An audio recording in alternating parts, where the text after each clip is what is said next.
அனைவருக்கும் வணக்கம். சங்கத்தமிழ் காட்சிக்கூடம் மதுரையின் சார்பில் நடைபெறும் 6வது சிறப்பு சொற்பொழிவு நிகழ்வு இது. நிகழ்வின் தொடக்கமாக தமிழ்தாய் வாழ்த்து.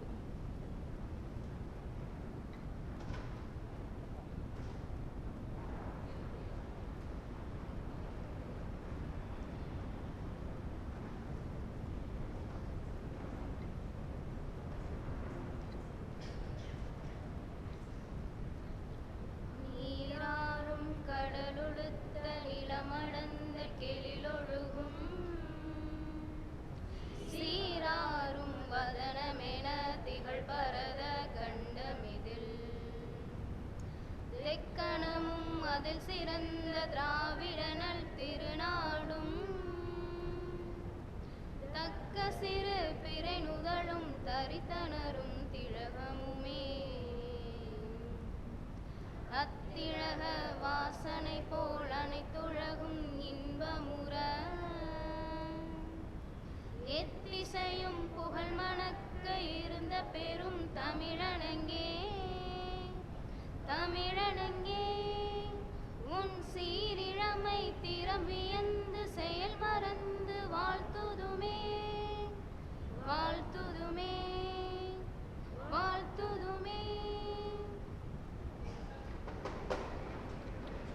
நன்றி. உலக தமிழ்ச்சங்க அனைத்து நிகழ்வுகளுக்கு ஊன்றுகோலாகவும் உரிய வழிகாட்டியாகவும் எங்களுக்கெல்லாம் சிறந்த தலைமையாகவும் விளங்கும் உலக தமிழ்ச்சங்க இயக்குனர் முனைவர் அவ்வை அருள் ஐயா அவர்களுக்கு இந்நேரத்தில் வணக்கத்தினை தெரிவித்துக் கொள்கின்றேன். இந்நிகழ்வினை எங்களோடு இணைந்து நடத்துவதற்கு இசைவு தெரிவித்த மன்னர் திருமலை நாயக்கர் கல்லூரியின் முதல்வர் உள்ளிட்ட பொறுப்பாளர்களுக்கும் மாணவர்களை இங்கு அழைத்து வந்து முன்னிலையுரையாற்ற உள்ள முனைவர் ரஞ்சித்குமார் ஐயா அவர்களுக்கும் வருக வருக என்று வரவேற்கின்றேன். வணக்கம் ஐயா.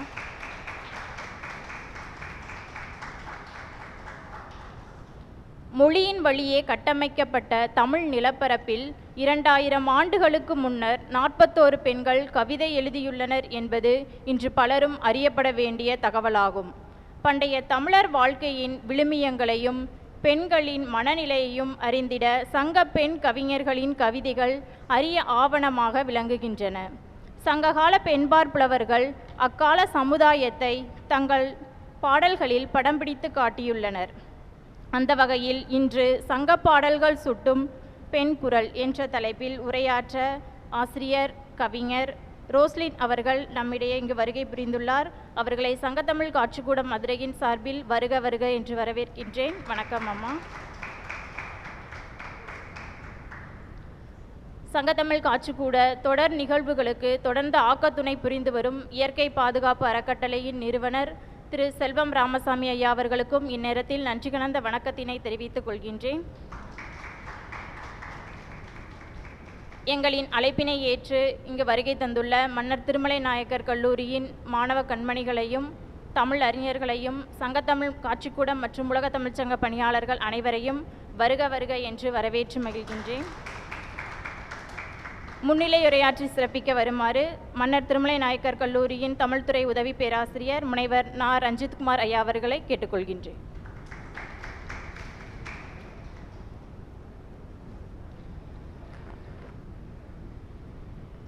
அரங்கத்தில் கூடியிருக்கக்கூடிய ஆண்டோர் பெருமக்களையும் சான்றோர் பெருமக்களையும் தமிழ் அறிஞர்களையும் இளவல்களையும் இருகரம் கூப்பி வணங்கி, அழகான நிகழ்வு, ஒரு அற்புதமான நிகழ்வு. இன்றைய இளம் தலைமுறைகளுக்கு எடுத்து சொல்லக்கூடிய ஒரு நிகழ்வு இந்த சிறப்பு சொற்பொழிவு. மதுரை உலக தமிழ் சங்கமும் சங்க தமிழ் காட்சிக்கூடமும் நடத்தக்கூடிய 6வது சிறப்பு சொற்பொழிவில் முன்னுரையாற்ற எனக்கு நல்லதொரு வாய்ப்பை வழங்கிய அத்துணை நல்வுள்ளங்களுக்கும் நான் முதலில் வணக்கத்தை உரித்தாக்கிக் கொள்கின்றேன்.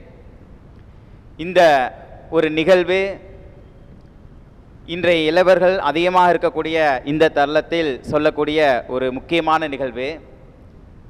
ஒரு பருவம் என்பது 6 மாதங்களாக 90 பாட வேளையில் கற்று உணரக்கூடிய அறிவாற்றலை 1 மணி நேரத்தில் பெறக்கூடிய ஒரு நிகழ்வு. நம்ம மாணவர்களுக்கு நிறைய தெரியும். நம்ம கல்லூரியில் நிறைய வாசகர் மன்றம், நகைச்சுவை மன்றம் அத்தனையும் நடத்தி கொண்டிருக்கிறோம். அதில் எல்லாம் வந்து பார்த்திங்கன்னா அறிவாற்றல், ஒரு வகுப்பறையில் நாம் கற்றுக்கொள்ளக்கூடிய 1 மணி நேர அந்த சிறப்பு அம்சத்தை நாம் இந்த 1 மணி நேர நிகழ்வில் வந்து ஒரு 90 பாட வேளையில் நடக்கக்கூடிய அந்த நிகழ்வை கற்றுக்கொள்ளக்கூடிய ஒரு தருணம் இந்த தருணம். எனக்கு தெரியும் நீங்கள்லாம் அறிவாற்றல் மிக்க மாணவர்கள், ஆற்றல் மிக்க மாணவர்கள். 10:30க்கு இந்த நிகழ்வு நடைபெறும் என்று சொன்ன மாத்திரத்தில் 9 மணிக்கெல்லாம் இந்த அரங்கத்தில் கூடி தன் பசியையும் பொருட்படுத்தாமல் அறிவு பசியை பெறக்கூடிய அன்பு தழுவிய இளவல்களே, உங்களுக்கெல்லாம் சொல்லக்கூடிய ஒரே ஒன்று தான், உங்கள் அருமையான இந்த பொழுதெல்லாம் நுட்பமாக கழிக்கக்கூடிய மாணவர்களே, உங்கள் கைபேசியெல்லாம் அணைத்து வைத்து கொண்டு இந்த 1 மணி நேரம் அற்புதமான இந்த தலைப்பினுடைய சாரம்சத்தை உள்வாங்கினீர்கள் என்று சொன்னால் பல மேடைகளில் தாங்கள் பேசக்கூடிய ஆற்றலை நீங்கள் பெறக்கூடிய வல்லமையை பெறுவீர்கள் என்று சொல்லி இந்த உலக தமிழ்ச்சங்கம் நடத்தக்கூடிய 6வது சிறப்பு சொற்பொழிவில் அழகான ஒரு தலைப்பு கொடுக்கப்பட்டுள்ளது, சங்க பாடல்கள் சுட்டும் பெண் குரல். உங்களுக்கு தெரியும், சங்க இலக்கியங்கள் 5000 ஆண்டுகளுக்கு முற்பட்ட ஒரு இலக்கியம். சங்க காலத்திலே வந்து இன்னைக்கு நம்ம ஆண் பெண் அப்படின்னு போராட்டம் நடத்துகிறோம், ஆணுக்கு இன்னை பெண் என்று சொல்கிறோம், நிறைய ஆண்கள் பெண்கள் அப்படின்னு ஆண் பெண் என்று குரல் கொடுத்து கொண்டிருக்கிறோம். ஆனால் அன்றைய காலகட்டத்தில் ஆண் பெண் பேதம் இல்லை என்பதற்கு ஒரு தக்க சான்று தான் பெண்பால் புலவர்கள். நிறைய சங்க இலக்கியத்தில் பாடல்களை வந்து பெண்பால் புலவர்கள் பெண் சார்ந்த உடல் வலிமையும் உளவியல் சார்ந்த உணர்வுகளையும் மிக அழகாக தன்னுடைய பாடல்களில் பெண்பால் புலவர்கள் பதிவு செஞ்சிருக்கிறாங்க. ஒரு பெண்ணை பற்றி சொல்லும் பொழுது மிக தத்துரூபமாக இருக்கும். ஏன்னா ஒரு பெண்ணுக்கு தான் பெண்ணுடைய வலி தெரியும். அப்படி அந்த பெண்ணுடைய வலியையும் பெண்ணுடைய இன்பத்தையும் பெண்ணுடைய துன்பத்தையும் பெண்ணுடைய ஆற்றலையும் பெண்ணுடைய ஆளுமையையும் ஒரு பெண் எடுத்து சொல்லும் பொழுது அந்த சொல் ஒரு வலிமை மிகுந்த சொல்லாக, அனைவருடைய நெஞ்சங்களின் நீக்கமற நிற்கின்ற சொல்லாக நிலைநிறுத்தப்படுகின்றன. இந்த அடிப்படையில் ஒரே ஒரு நிகழ்வை நான் சுட்டி என்னுடைய முன்னிலை உரையை நிறைவு செய்கிறேன். அறிவு, ஆற்றல், வீரம், விவேகம் இவற்றில் தலை தொங்கியராக சங்ககால பெண்கள் வந்து திகழ்ந்திருக்கிறார்கள் என்பதற்கு சான்று தான் நம்ம சங்ககால பாடல்கள். அது மட்டுமில்ல, பெண் என்பவள் ஒரு எழுத்தாளராக அன்றைய காலத்தில் வள வந்த பொழுதிலும் ஆணு அந்த காலத்தில் பேதம் என்ற நிலைப்பாட்டிலையும் அச்சம், பெண்ணுக்கே உரிய அச்சம், மடம், நாணம் ஆகியவற்றிலும் தலை தோங்கியவளாக பெண் இருந்திருக்கிறாள் என்பதற்கு பெண்பால் புலவர்களுடைய பாடல் சான்றாக விளங்குகின்றன. அது மட்டும் இல்லை, இந்த 477 புலவர்களில் 30க்கும் மேற்பட்ட பெண்பால் புலவர்கள் வந்து இருக்கிறார்கள் என்பதற்கு சான்று நம்மிடம் இருக்கின்றன. இதை தாண்டி ஒரு நிகழ்வு ஒன்று சொல்கிறாங்க. இந்த உக்கூர் மாசாத்திரையமருடைய ஒரே ஒரு பாடலுடைய ஒரு சாரம்சத்தை நான் இங்கே சொல்லி நிறைவு செய்கிறேன். இந்த அம்மா அந்த பாடலை எழுதும்போது சொல்கிறாள், ஒரு பெண் என்பவள் குடும்ப பாங்காக மட்டும் இல்லாமல் அதை தாண்டி அகம் சார்ந்த உணர்வுகளோடு வாழாமல் புறம் சார்ந்த உணர்வுகளோடு வாழ்ந்திருக்கிறார் என்பதற்கு தக்க சான்று தான் இந்த ஒரு நிகழ்வு. போர்க்களத்தில் முதல் நாள் போரில் தன் தந்தையை இழந்தாள், மறுநாள் போரில் தன் கணவனை இழந்தாள். துணிச்சமிக்க பெண். இன்னைக்கு இருக்கக்கூடிய பெண்களுக்கு ஒரு சான்றாக விளங்கியவர்கள். இன்னைக்கு ஆணியம் பேசக்கூடிய அவர்கள் மத்தியில் பெண் அன்று தலை தோங்கி இருக்கிறாள் என்பதற்கு சான்று. இந்த பெண் பாரு, முதல் நாள் போரில் தன் தந்தை இழந்தாள், மறுநாள் போரில் தன் கணவனை இழந்தாள். மீண்டும் போர் நடக்கின்றன.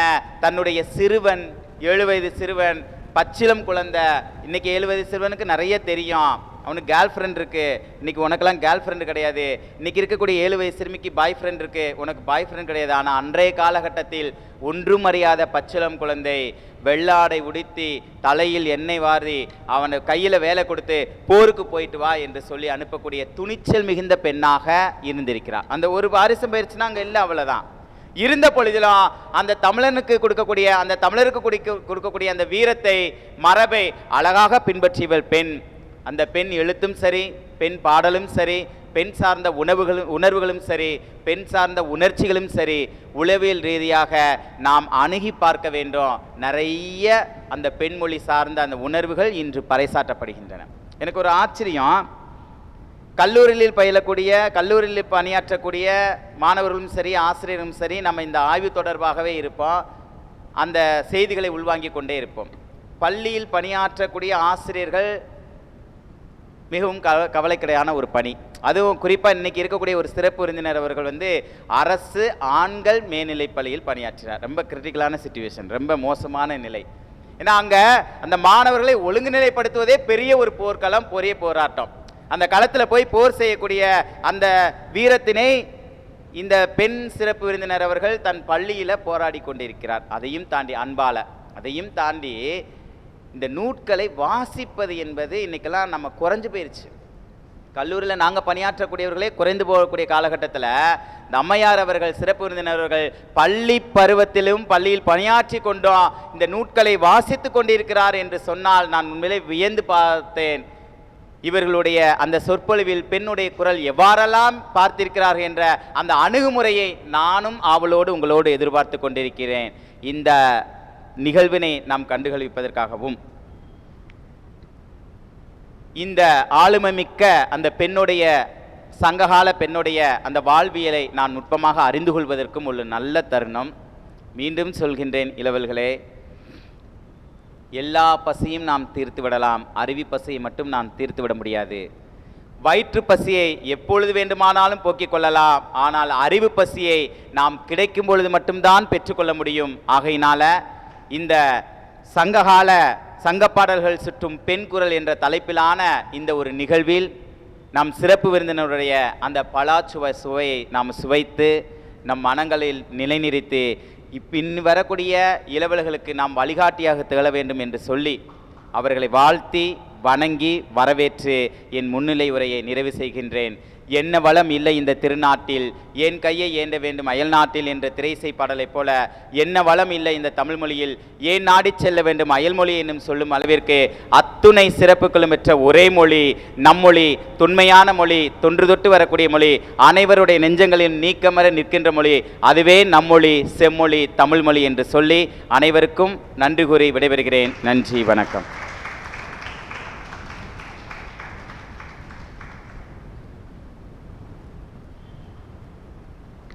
மிக அருமையான முன்னிலை உரை, தலைமையுரையாக அமைந்தது கூட சொல்லலாம். ஆண்பால் பேதமில்லை என்ற சான்றுக்கு பெண்பாற் புலவர்களை எடுத்துக்காட்டி அறிவு, ஆற்றல், வீரம் இவற்றில் தலை தோங்கியதாக பெண்கள் இருந்ததையும் இதற்கு எடுத்துக்காட்டாக ஒக்கூர் மாசாத்தியாரோட போர்க்கள காட்சியையும் குறிப்பிட்டார். ஐயா அவர்களுக்கு மிக்க நன்றி. அடுத்ததாக பொழிவுரை ஆற்ற உள்ள அரசு ஆண்கள் மேல்நிலைப் பள்ளியின் ஆசிரியர் கவிஞர் ரோஸ்லின் அம்மா அவர்கள் தொடர்ந்து கவியரங்கம், கருத்தரங்குகளில் தன்னோட பங்களிப்பை அளித்து வருகின்றார். இதுவரை 5 கவிதை தொகுப்புகளையும் 3 கட்டுரை தொகுப்புகளையும் எழுதியுள்ளார். தற்போது அரசு ஆண்கள் மேல்நிலைப் பள்ளியின் வாடிப்பட்டியின் ஆசிரியராக பணிபுரிந்து வருகின்றார். அம்மா அவர்கள் இன்று சங்க பாடல்கள் சுட்டும் பெண் குரல் என்ற தலைப்பில் உரையாற்ற வருகின்றார். வாருங்கள் அம்மா.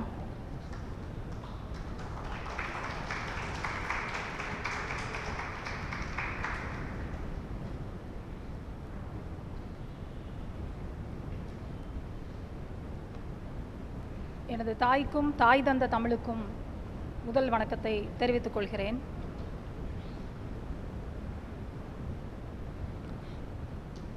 இந்த அழகிய தருணத்தில் உலக தமிழ்ச் சங்கம் மற்றும் சங்க தமிழ் காட்சிக்கூடம் இணைந்து நடத்தி கொண்டிருக்கின்ற இந்த நிகழ்வில் ஐயா தமிழ்ச்சங்கத்தின் உலக தமிழ்ச் சங்கத்தின் இயக்குனர் முனைவர் அவை அருள் ஐயா அவர்களுக்கும் எனது வணக்கத்தை தெரிவித்துக் கொள்கிறேன். இங்கே சிறப்புற இந்த நிகழ்ச்சியை ஒருங்கிணைத்து நடத்தி கொண்டிருக்கிற ஒருங்கிணைப்பாளர் அம்மா புஷ்பநாச்சியார் அவர்களுக்கும் எனது வணக்கத்தை தெரிவித்துக் கொள்கிறேன். மேலும் உலக தமிழ்ச் சங்கத்தின் ஆய்வு வழமையர் அம்மா திருமதி ஜான்சிராணி அவர்களுக்கும் எனது வணக்கத்தை தெரிவித்துக் கொள்கிறேன். மற்றும் இங்கே அருமையானதொரு முன்னிலை உரையாற்றிய பேராசிரியர் திரு ரஞ்சித்குமார் அவர்களுக்கும் எனது நன்றியும் வணக்கத்தையும் தெரிவித்துக் கொள்கிறேன். இங்கே குழுமியிருக்கிற அனைத்து தமிழ் ஆன்றோர்களுக்கும் மற்றும் நாளைய இந்த தமிழ்நாட்டின் பாரம்பரியத்தையும் கலாச்சாரத்தையும் எடுத்து செல்லக்கூடிய எமது நம்பிக்கை நட்சத்திரமாம் மாணவர்களுக்கு எனது வணக்கத்தை தெரிவித்துக் கொள்கிறேன். இங்கே சிறப்பு சொற்பொழிவு உலக மகளிர் தினத்தை ஒட்டியும் மற்றும் அதாவது சங்க இலக்கியத்தையும் இணைத்து ஒரு தலைப்பில் பேசுவதற்காக என்னை அழைத்தார்கள். ஏனென்றால் உலகிலேயே பெண்களை மதித்த, பெண்களை போற்றிய, பெண்களுக்கு சம உரிமை வழங்கிய ஒரு சமூகமாக நமது தமிழ் சமூகம் வழங்கி கொண்டிருக்கிறது. அதனாலேயே மகளிர் தினத்தையும் சங்க இலக்கியத்தையும் இணைத்து ஒரு தலைப்பு என்பதை இங்கே சுட்டினார்கள். உலகில் வேறொரு இடத்தில் இவ்வாறான ஒரு பண்பாட்டிற்கு ஒத்த பண்பாட்டிற்கோடு பண்பாட்டையும் கலாச்சாரத்தையும் இணைத்து தமிழ் பண்பாட்டையும் மற்றும் பெண்களையும் போற்றக்கூடிய ஒரு சமூகம் இருந்திருக்கிறதென்றால் இல்லை என்றுதான் கூற முடியும். மிகவும் முக்கியமாக தமிழ் சமூகம் மட்டுமே அத்தகையதொரு முக்கியமான பாதையில் ஏறக்குறைய 4000 ஆண்டுகளிலிருந்து சங்க இலக்கிய காலத்திலிருந்து இந்த தமிழ் சமூகம் பெண்மையை போற்றக்கூடிய ஒரு சமூகமாக இருந்து கொண்டிருக்கிறது, இப்பொழுதும் இருந்து வருகிறது என்பதற்கு இங்கே குழுமியிருக்கக்கூடிய குறைவான மாணவர்கள் என்றாலும் ஒவ்வொரு மாணவர்களும் 1000 பேருக்கு சமமாக இங்கே நான் அவர்களை கருதுகிறேன். ஏனென்றால் ஒவ்வொரு இளைய தலைமுறையினரும் அவர்கள் அளவுக்கு பல்வேறு சிறப்புகளை பெற்று தான் பெற்ற கருத்தை இந்த உலகமெல்லாம் பரப்பி கொண்டிருக்கக்கூடிய பல்வேறு இளைய சமுதாயத்தினரை நாம் தொடர்ச்சியாக கண்டு வருகிறோம். இணையத்தில் தமிழை வணங்கக்கூடிய, போற்றக்கூடிய, மதித்து வரக்கூடிய இளைய சமுதாயத்தினர் அப்படிப்பட்ட ஒரு வல்லமையான காரியங்களை செய்து வருகிறார்கள் என்பதற்கு இங்கே நீங்கள் குழுமியிருக்கக்கூடிய மாணவர்களே இதற்கு சாட்சியாக அமைகிறீர்கள்.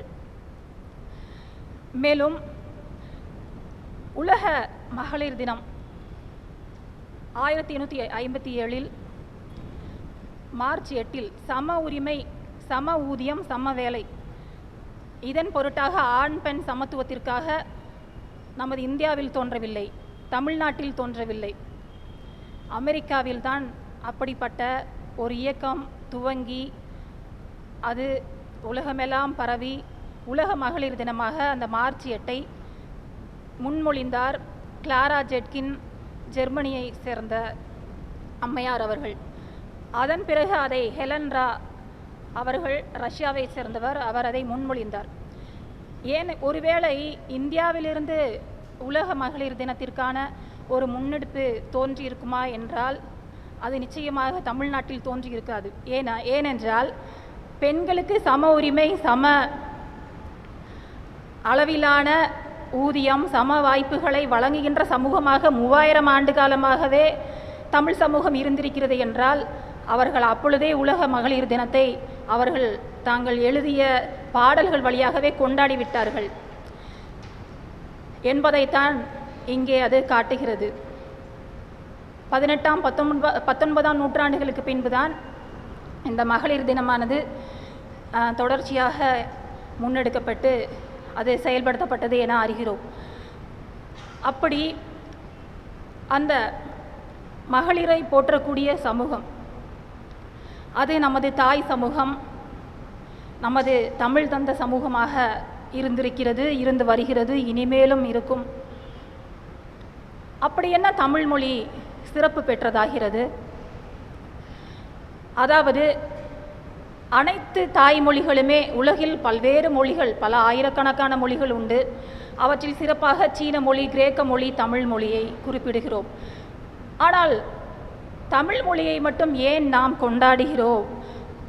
எல்லோருக்கும் அவரவர் தாய்மொழி பெருமைதானே என்றால், பிற மொழிகளை நேசிக்கிற, பிற மொழிகளை வணங்குகிற, பிற இனத்தவரை வணங்குகிற, பிற நாட்டவரை அவரது உரிமைகளை கணக்கில் கொள்கிற ஒரு சமூகமாக தமிழ் சமூகம் இருந்திருக்கிறது என்றால் அதற்கு காரணம் தமிழ் மொழி. அதனால்தான் பிற மொழிகளிலிருந்து தமிழ் மொழி உயர்வாகவும் வேறுபட்டும் காணப்பட்டு கொண்டிருக்கிறது. அதனால்தான் ஒரு உயர்தனி செம்மொழியாக விளங்கி கொண்டிருக்கிறது. பிறரை மதித்து, சக மொழியை மதித்து, சக மொழி பேசுபவர்களை மதித்து போற்றக்கூடிய ஒரு சமூகமாக நமது தமிழ் சமூகம் ஆகி வந்ததற்கு நமது தமிழ் மொழியே காரணம் என நமது இலக்கியங்கள் வழி, நமது மூதாதையர்கள் வழி அவர்கள் விட்டு சென்ற அந்த கருத்துக்கள் அவையெல்லாம் கற்பனை காவியங்கள் அல்ல. அனைத்தும் இரத்தமும் சதையுமாலான, ஒவ்வொன்றும் குருதி தெரிக்கக்கூடிய வார்த்தைகள். சங்க இலக்கியங்கள் எல்லாம் இங்கே அழகுற ஓவியங்களாகப்பட்டு அந்த இலக்கியத்திற்கு ஒரு உருவம் கொடுத்து உயிர் கொடுத்திருக்கிறார்கள் இந்த ஓவியங்களில். இவற்றையெல்லாம் காணும் பொழுது இவையெல்லாம் கடமைக்காக, காலம் போக்குவதற்காக எழுதப்பட்டது அல்ல சங்க இலக்கியங்கள்.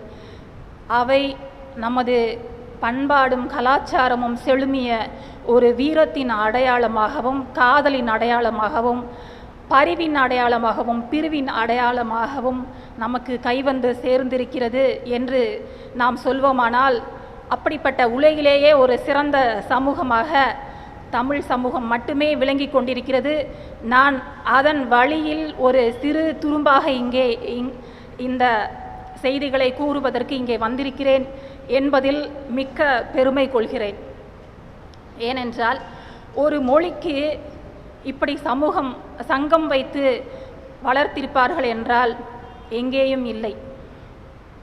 மொழியை வணங்குகிற சமூகம், இயற்கையை வணங்குகிற சமூகமாக நமது சமூகம் தொடர்ச்சியாக தலைப்பட்டு வந்து கொண்டே இருக்கிறது. இயற்கையை வணங்குகிற சமூகம் பெண்களையும் போற்றி வணங்கி கொண்டிருக்கிறது என்பதைத்தான் நமது தொடர்ச்சியான செயல்பாடுகள் இங்கே காட்டிக் கொண்டிருக்கின்றன. அதாவது யாதும் ஊரே யாவரும் கேளீர் என்று நமது புறநானூற்று புலவன் அன்றே சொன்னான் என்றால், எப்படிப்பட்ட ஒரு உலகளாவிய சிந்தனை! அனைத்தையும் நேசிக்கின்ற அந்த நேசம்.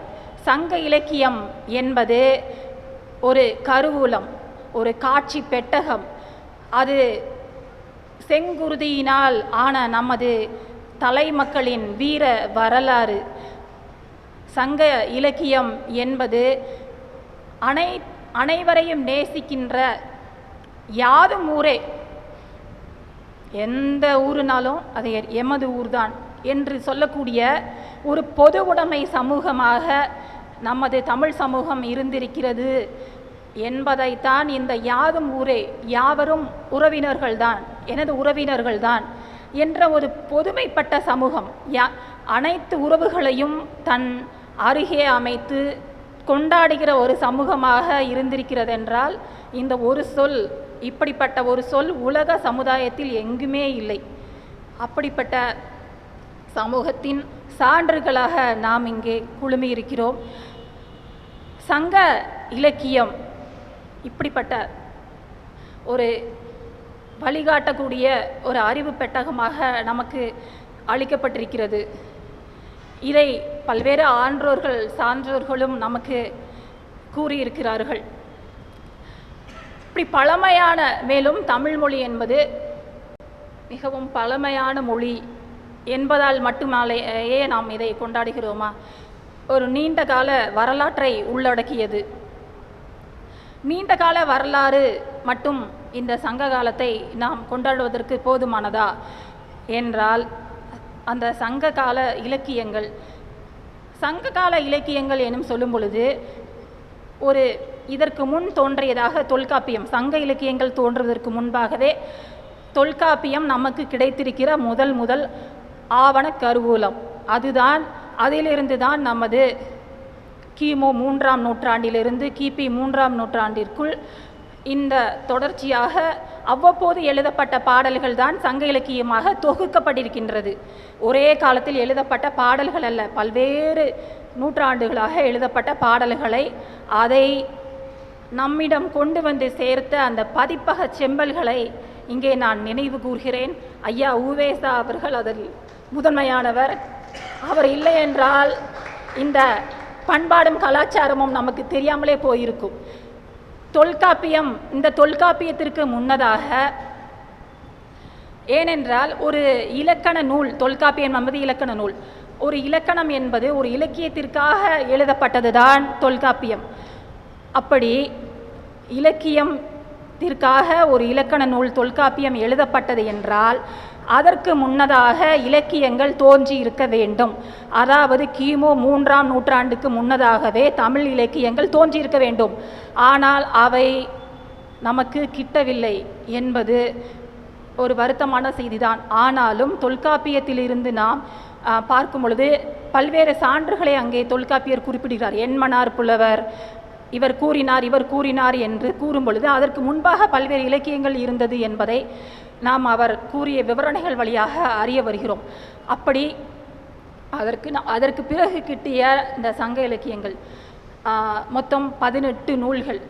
அந்த 18 நூல்கள் ஒவ்வொன்றும் நாம் ஏற்கனவே கூறியபடி அவை அதாவது நேரம் போக்குவதற்காகவும் பொழுதுபோக்குவதற்காகவும் எழுதப்பட்டது அல்ல.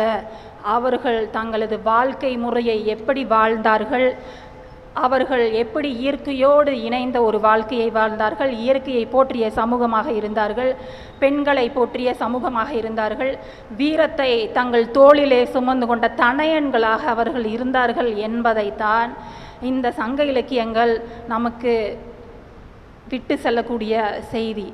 அந்த இலக்கியங்கள் வரலாற்று செப்பேடுகளாக நமக்கு கிடைத்திருக்கின்றன. சங்க இலக்கிய எழுதிய புலவர்கள் இங்கே சங்க இலக்கியம் சுட்டும் பெண் குரல்.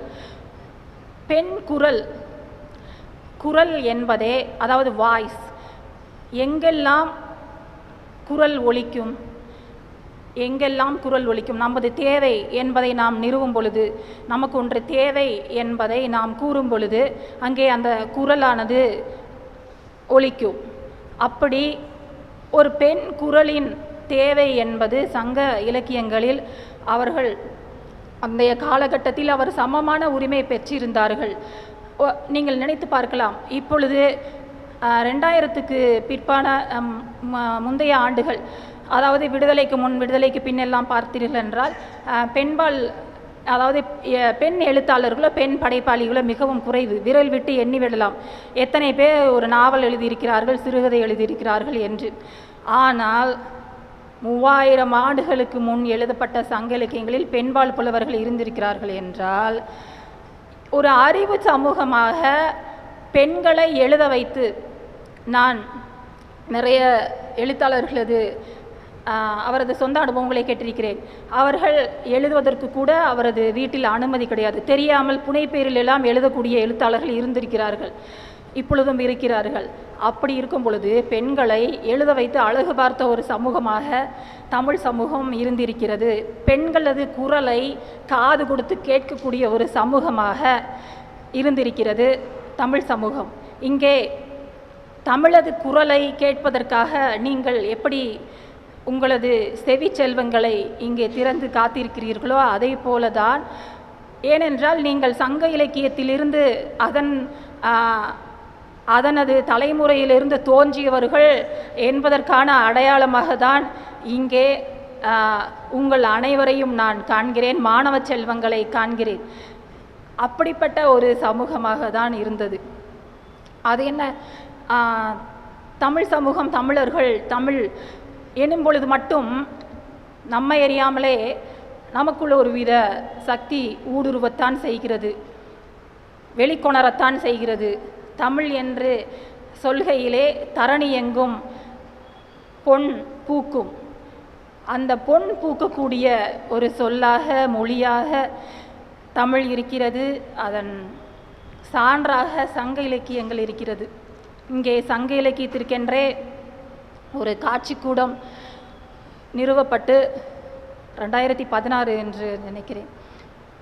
என்றால் எப்படிப்பட்ட ஒரு ஆவணப்படுத்துதல், இப்படிப்பட்ட ஆவணப்படுத்துதலைத்தான் சங்க இலக்கியத்தை தொகுத்த அந்த தொகுப்பாசிரியர்களும் அதை எழுதியவர்களும் செய்திருக்கிறார்கள்.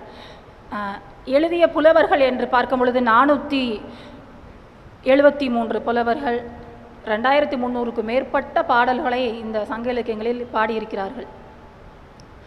சங்க இலக்கியங்கள் ஏற்கனவே சொன்னபடி 18 நூல்கள் இணைந்தது.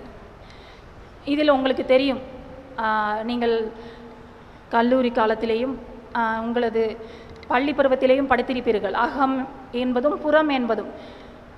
ஏனென்றால் தமிழன் மட்டுமே புறம், அதாவது குடும்ப வாழ்க்கை போன்றவற்றை அகம் என்றும், மற்றும் போர் செய்தல் மற்ற அனைத்தையும் புறம் என்றும் அழகுற பிரித்து வைத்த ஒரு பான்மை என்பது நாம் அறிகிறோம். அப்படி இந்த சங்க இலக்கியங்கள் வேறு என்ன சிறப்பு? தமிழுக்கு செம்மொழி என்னும் ஒரு முக்கியமான அடையாளத்தை சங்க இலக்கியங்கள் பெற்று தந்திருக்கின்றன. சங்க இலக்கியங்கள் என்ன என்பதை, அதன் சிறப்பு என்பதை நாம் அறிந்து கொண்டு பெண் குரலுக்குள்ளாக செல்லலாம் என்று கருதியே சில கருத்துக்களை கூறுகிறேன். உங்களுக்கு இது முன்கூட்டியே தெரிந்திருக்கலாம். ஆனாலும் சங்க இலக்கியத்தின் பெண் குரலுக்கு தொடர்ச்சியாக அந்த சிறப்புகள் அவை முத்தாய்ப்பாக இருக்கும் என்றே கருதுகிறேன். மேலும் இந்த செம்மொழி தகுதி என்பது எத்தனையோ மொழிகளுக்கு இருந்தாலும் அந்த மொழிகளெல்லாம் தோன்றுவதற்கு முன்பே தமிழ் தோன்றிவிட்டது. தமிழில் பிற மொழிகளில் இலக்கியங்கள் வருவதற்கு முன்பே தமிழில் முதலாக இந்த சங்க இலக்கியங்கள் தோன்றிவிட்டன என்பதை நாம் நமது வரலாற்றிலிருந்து அறிகிறோம். தமிழர்களுக்கு ஒரு பெருமை வரலாறு இருக்கும் என்று நாம் உணர்வோமானால் அதற்கு காரணம் சங்க இலக்கியங்கள் தான்.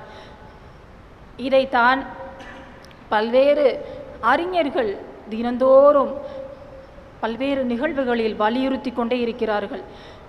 நமது சங்க இலக்கியங்கள் என்பவை ஒரு ஆவண காப்பகம். அதன் அடையாளமாகத்தான் கீழடி நின்று கொண்டிருக்கிறது.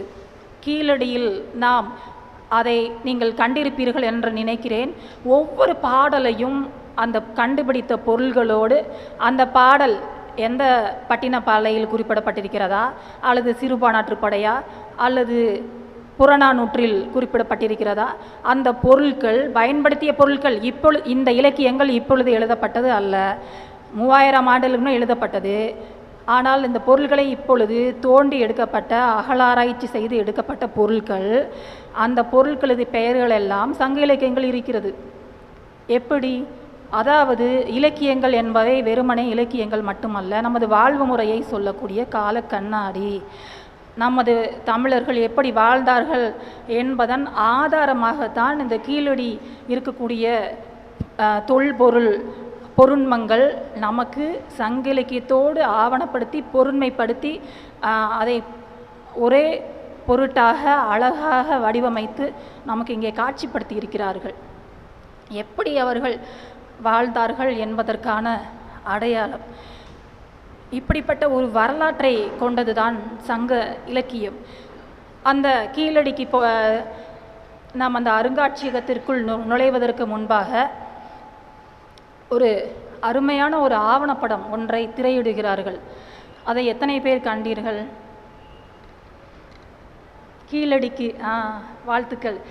கீழடிக்கு செல்வதற்கு, கீழடி அந்த அருங்காட்சியகத்திற்குள் நாம் பார்ப்பதற்கு முன்னதாக ஒரு அழகிய என்பதை விட ஒரு அறிவார்ந்த நமது தமிழர்களின் வீரம் செழுமிய ஒரு ஆவணப்படம் குறும்படமாக அங்கே திரையிடப்படுகிறது. அங்கே சொல்லக்கூடிய ஒவ்வொரு வார்த்தைகளும் தமிழனின் வீரத்தை, அவனது பண்பாட்டை, இந்த உலகிலேயே மூத்த குடி தமிழ்குடி என்பதை அச்சாரமிட்டு காட்டக்கூடிய ஒன்றாக அந்த ஆவணப்படமானது இருக்கிறது. கண்டிப்பாக சென்று காணுங்கள்.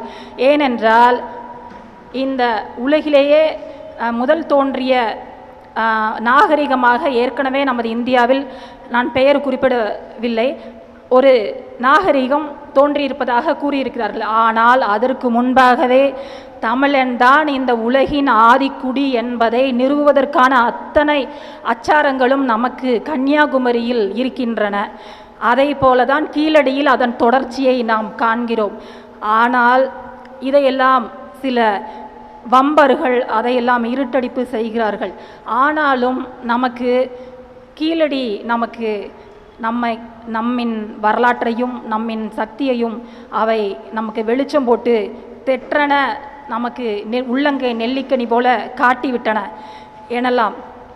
கண்டிப்பாக கீழடி போய் பாருங்கள், தமிழ் கலாச்சாரத்தின் ஆதாரம் வாழ்வியல் முறைகள் எப்படி எப்படி அறத்துடன் வாழ வேண்டும், எப்படி பிறரை ஏமாற்றாமல் வாழ வேண்டும் என்பதை கூட கற்றுத்தந்திருக்கிறது சங்க இலக்கியங்கள். ஒரு வாழ்க்கைக்கான வெளிச்சம், இருட்டிலே இருக்கக்கூடிய ஒரு மக்களை வாழ்க்கைக்கான வெளிச்சத்திற்குள்ளாக அவர்களை வழிநடத்துவது தான் இந்த சங்க இலக்கியம். கண்டிப்பாக சங்க இலக்கியங்களை படியுங்கள். உங்களுக்கு பிடித்த அகப்பாடல்களை கொண்ட தொகுப்பிலிருந்தே கூட அவற்றை நீங்கள் துவங்குங்கள். அகப்பாடல்கள் எனும் பொழுது காதல் பாடல்கள், அவற்றிலிருந்து கூட இந்த உலகம் வளர்வதற்கான விழுமியமான கருத்துக்களை கூறியிருக்கிறார்கள். ஏனென்றால் யாவரும் கேளீர் என்று சொன்ன பிறகு இந்த காதல் எல்லாம் அதற்குள் தான் அடங்கி இருக்கின்றன. ஏன்னா அனைவரும் உறவினர்கள் என்று சொன்ன பிறகு அதன் அகத்தின் தொடர்ச்சியாகத்தான் இந்த அகப்பாடல்கள் அதன் தொடர்ச்சியாகத்தான் வந்து கொண்டிருக்கின்றன என்பதை நாம் அறிகிறோம். அப்படி ஒரு அறம் சார்ந்த வாழ்வியல் நெறி என்பது நமது தமிழர்களுக்கு மட்டுமே உள்ளது. அப்படிப்பட்ட அறம் என்றால் உங்களுக்கு தெரிந்திருக்கும் என்று நினைக்கிறேன். அதாவது அன்பு, தர்மம், பிறருக்கு தீங்கு நினையாதிருத்தல், பிறரையும் சமமாக எண்ணுதல், இப்படி பல்வேறு அர்த்தங்களை கொண்டதுதான் இந்த அறம். அறநூல்கள் என்றே ஒரு தனி வகை நூல்களை கொண்ட இலக்கியம் அல்லவா தமிழ் மொழி என்கையில் மேனி சிலிர்க்கத்தான் செய்கிறது. இயற்கை இலக்கியங்கள், அதாவது எத்தனையோ உயிரினங்கள், இயற்கை பொருட்கள், பூச்சிகள் எல்லாவற்றையும் இந்த சங்க இலக்கியங்கள் குறிப்பிட்டிருக்கின்றன. பறவைகள், விலங்குகள், ஆறுகள் அனைத்தையும் சங்க இலக்கியங்கள் குறிப்பிட்டிருக்கின்றன. எப்படி நாம் ஒன்றை எழுதும்போது இந்த இயற்கையெல்லாம் நாம் எழுதுவோமானால், நாம் இயற்கையை கொண்டாடுகிற, இயற்கையை நேசிக்கிற ஒரு அப்படிப்பட்ட எண்ணம் கொண்டவர்களாக இருந்தால்தான் இந்த பாடல்களை எல்லாம் எழுதியிருக்க முடியும். அந்த ஆற்றுப்படை நூல்கள் எல்லாம் அப்படி இயற்கையை போற்றுகின்றன. குறுந்தொகையில் ஒவ்வொன்று, அதாவது காதலை சொல்லக்கூடிய அகப்பாடலாக இருக்கட்டும், அங்கே ஒரு பறவையோ ஒரு விலங்கோ ஒரு ஆறோ ஏதோ ஒன்று அங்கே வந்து விடுகிறது. அப்படி இந்த சங்க கால இலக்கியங்களின் பெருமைகளை சொல்லிக்கொண்டே போகலாம். இந்த சங்ககால இலக்கியம் என்பது நமது மொழிக்கெல்லாம் முதன்மையான இலக்கியமாக, பழமையான இலக்கியமாக, மேலும் இதில் நாட்டின் வளர்ச்சிக்கு கூட பல்வேறு கருத்துக்கள், வணிக மேலாண்மை கூறுவதாக. இப்போ இருக்கிற காலகட்டத்தில் தான் அந்த பிஸ்னஸ் மேனேஜ்மெண்ட்டை பற்றியெல்லாம் நம்ம தெரிஞ்சிருக்கோம். ஆனால் அப்பயே பிஸ்னஸ் மேனேஜ்மெண்ட்டு, அதே மாதிரி வானவியல் ஆராய்ச்சி, இது எல்லாமே வந்து பார்த்திங்கன்னா அப்பயே நம்மளுடைய மூதாதையர்கள் தெரிந்து வச்சுருந்தாங்க. எல்லாத்தையுமே வந்து அவங்கள்ட்ட இருந்து தான் நம்ம பிற நாட்டவர்கள் அதை படியெடுத்து அவர்கள் தாங்கள் கண்டறிந்ததாக சொல்லி கொண்டிருக்கிறார்கள். அதே போல் அப்பொழுதே பண்டமாற்று முறை இருந்ததை நாம் அறிகிறோம். பண்டமாற்று முறை பிற நாடுகளோடு வாணிபம் செய்திருந்த அந்த குறிப்புகளும் பட்டினப்பாலை நமக்கு குறிப்பிடுகிறது. இதை போல் சங்க புலவர்களோட தனித்திறன், ஒவ்வொரு புலவர்களுக்கும் ஒரு தனித்திறன் இருந்ததை அந்த பாடல்கள் குறிப்பிடுகின்றன. அதே போல் இந்த சங்கம் என்ற இந்த சொல் எப்படி வந்தது? பாண்டிய மன்னர்கள் தான் புலவர்களை எல்லாம் கூட்டி அழைத்து வைத்து இந்த ஒரு தமிழாய்ந்த அவையில் செய்யுள்களை அனைவரும் பாடி அப்படிப்பட்ட ஒரு சங்கத்தை நிறுவி தமிழை போற்றினார்கள் அப்படின்னு பார்க்குறோம். இப்போ நம்ம வந்து இது நடந்து 3000 ஆண்டுகள் இருக்கலாம். இப்போ 3000 ஆண்டுகளுக்கு பிறகும் நம்ம இந்த உலக தமிழ் சங்கம் அப்படின்ற அமைப்பை நிறுவி இங்கே தமிழ் ஆய்ந்த ஆய்வறிஞர்களோடு தமிழை நாம் சுவைத்து கொண்டிருக்கிறோம் என்றால், நமது மூதாதையர்களின் அந்த மரபு அணு, அந்த ஜீன் சொல்லுவாங்க இல்லையா, அது நம்மளோட அறிவிலிருந்து நம்மளோட உடலெங்கும் அது சென்று கொண்டிருப்பதாலேயே அந்த சங்கம் அமைத்த அந்த முதற் சங்கம், இரண்டாம் சங்கம், மூன்றாம் சங்கம், நான்காம் சங்கம் என்றெல்லாம் அமைத்து தமிழை போற்றிய அதன் தொடர்ச்சியாக நாம் இருந்து கொண்டிருக்கோம் என்றால் நமது உடலிலேயே, நமது ஜீனிலேயே அது இருக்கிறது. அதாவது நம்ம யாரை பற்றி, இப்போ யாராவது நம்மளை பற்றி திட்டினா கூட நம்ம அந்த கடந்து போயிடுவோம். ஆனால் தமிழை பற்றி சொன்னால் மட்டும் நமக்கு அதை நம்மளால் அக்செப்ட் பண்ணுவோமா, பொறுத்து கொண்டு இருப்போமா? தமிழை சொல்லும்போது தமிழ் தாய் வாழ்த்து பாடக்கூடாது அப்படின்னு சொன்னால் நம்ம சும்மா இருப்போமா என்ன? தமிழை பற்றி நம்ம விட்டு கொடுக்கவே மாட்டோம். அதுதான் தமிழர்களோட பண்பாடு. நம்மளை பற்றி சொன்னால் கூட நம்ம அதை கடந்து போயிடுவோம். ஆனால் தமிழர்கள் தமிழை போற்றக்கூடிய, தமிழை குறைபாடக்கூடிய அந்த எந்த வாயையும் நாம் அவர்களை ஒதுக்கிவிட்டு நாம் சென்று போவர்களாக தான் காணப்படுவோம். ஏனென்று கேள்வி கேட்பவர்களாக நம்மை இந்த தமிழானது வைத்திருக்கிறது என்பதற்காக இதை கூறினேன். இந்த 10 பாட்டு என்பது 10 பாடல்கள் கொண்ட ஒரு நூல். மேலும் இந்த தமிழ் சங்கம் என்று சொன்னேன் அல்லவா, அது தமிழ் நிலை பெற்ற மகிழ்நன் மருகின் மதுரை, தமிழ் நிலை பெற்ற மகிழ்நனை மருகின் மதுரை என்று சிறுபான்நாட்டுப்படை அழகாக கூறுகிறது. அதாவது சங்கம் அமைத்து போற்றிய ஒரு ஊர் மதுரை. இன்று நேற்றல்ல, 2000 ஆண்டுகளுக்கு முன்னே மதுரை இப்படிப்பட்ட ஊராக தான் இருந்திருக்கிறது. இப்பொழுதும் அப்படிப்பட்ட ஊராக இருப்பதற்கு அந்த 473 புலவர்கள் மற்றும் அதற்கு பின் தோன்றிய அனைத்து இலக்கியங்களை எழுதிய அனைத்து புலவர்களுமே காரணம். அந்த சங்கம் அமைத்த அதன் தொடர்ச்சியாக தான் நாம் இங்கே சென்று கொண்டிருக்கிறோம். மேலும் இந்த நாம் ஏற்கனவே சொன்னபடி இது அகப்பாடல், புறப்பாடல். அகப்பாடல் என்பது சில கற்பனையான செய்திகள், அந்த விலங்கினங்கள், பறவைகளை சொல்லும் பொழுது ஏற்பட்டிருக்கலாம். ஆனால் முழுமையாக பார்க்கும் பொழுது, அதன் புறப்பாடல்களை பார்க்கும் பொழுது அனைத்தும் உண்மையான செய்திகள். இங்கே பெண்ணின் குரலானது எப்படி இங்கே ஓங்கி ஒலித்திருக்கிறது. எங்கெல்லாம் பெண் ஒடுக்கப்பட்டாலோ, எங்கேயெல்லாம் அவளது தேவைக்கான, அவளது லட்சியங்களை அடைவதற்கான, அவளது திறமைகளை முன் செலுத்துவதற்கான ஒரு தடை ஏற்பட்டதோ அங்கெல்லாம் பெண் குரலானது ஒலித்திருக்கிறது. பெண் குரல் எனும் பொழுது அவர்கள் ஒரு தேவையை காட்டி அவர்கள் பெண் குரலை முன்வைக்கவில்லை. தங்களது திறமையை, ஆணை போல தங்களது திறமை எப்படி இருந்தார்கள், அவர்களது பாடல் புனையும் ஆற்றல், அது மட்டுமல்ல குடும்பத்தை நடத்துதல், விருந்தோம்புதல் போன்ற அனைத்திலும் சிறந்திருந்தார்கள் என்பதற்காக தான் இந்த அகப்பாடல்கள், புறப்பாடல்கள் சுட்டப்பட்டிருக்கின்றன. எப்படி ஒரு அரசனிடம் தூது செல்லக்கூடிய பான்மையை நாம் பார்க்கிறோம்.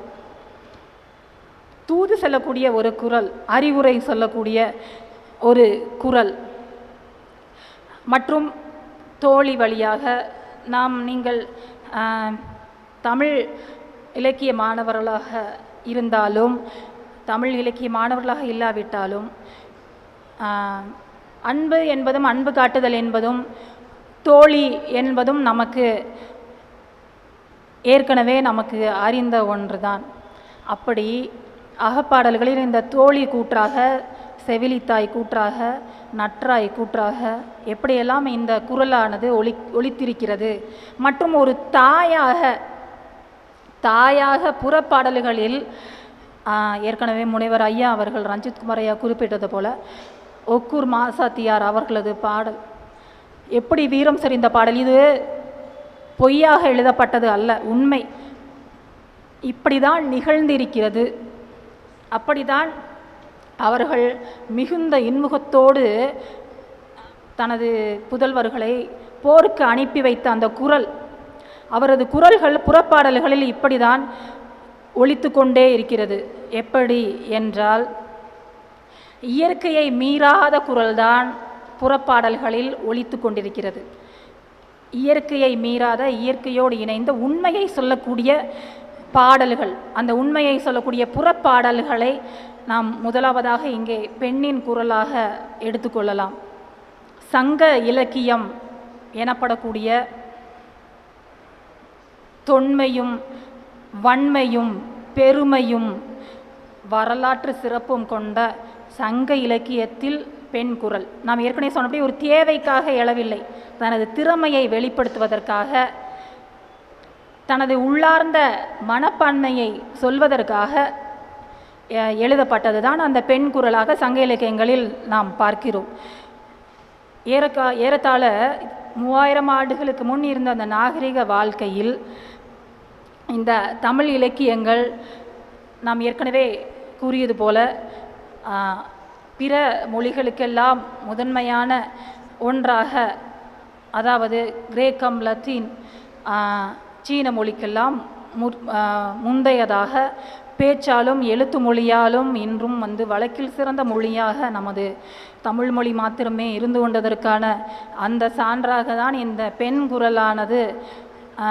ஏனென்றால் பெண்ணையும் மொழியையும் நாம், பெண், மொழி, இயற்கை, இது மூன்றையும் நாம் தவிர்த்துவிட்டு ஒன்றை நாம் வாழ்க்கையில் நாம் கடந்து செல்லவே முடியாது. இது மூன்றும் இல்லாமல், மொழி இல்லாமல் வாழ முடியாது, பெண் இல்லாமல் வாழ முடியாது என்பதை எத்தனை பேர் ஆமோதிக்கிறீர்கள், சரி என்கிறீர்கள்? பெண் இல்லாமல் வாழ முடியாது, நாம் இந்த இயற்கையை சாராமல் வாழ முடியாது. இதை மூன்றையும் போற்றிய சமூகம் நமது தமிழ் சமூகம். எவ்வளவு அழகாக அவர்கள் இந்த அழியாத தமிழ் இலக்கியங்கள் அழகாக நமது இலக்கியத்தின் உயிர் நாடியாக அந்த காதல் வீரப்பாடல்கள், வீரம் கொண்ட பாடல்களை புறப்பாடல்களாக குறித்து வைத்திருக்கிறார்கள். இந்த வரலாற்றின் இந்த சங்ககால இலக்கியங்கள் தோன்றிய காலம் ஒரு பொற்காலம்.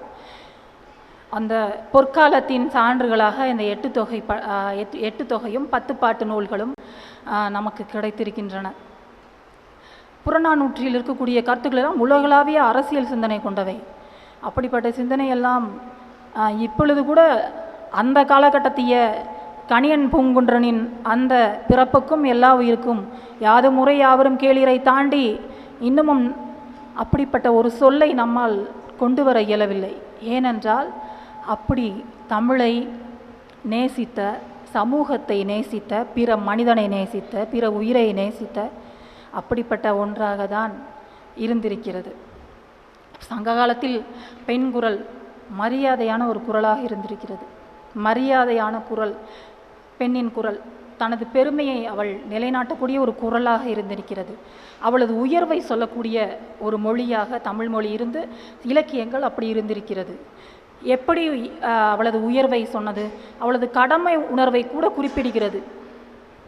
எப்படிப்பட்ட கடமை உணர்வு? போருக்கு தன் மகன் புறமுதுகிட்டு இறந்தானா அல்லது நெஞ்சில் விழுப்புண் பாய்ந்து இறந்தானா என்பதை ஆவலோடு சென்று பார்க்கக்கூடிய ஒரு கடமை உணர்வு மிக்க பெண்களை நாம் சங்க இலக்கியங்களில் பார்க்கிறோம். அதை போல பெண்கள், திருமணமாகாத பெண்கள் வாழ்க்கை துணை கிடைப்பதற்காக முருகனை வணங்கியிருக்கிறார்கள் என்பதும், அதை போல தங்களது கணவனது ஆரோக்கியம், தங்களது குடும்பத்தின் நல்வழி போன்றவற்றிற்காக சிவபெருமானை வணங்கியதையும் சங்க இலக்கியங்கள் குறிப்பிடுகின்றன.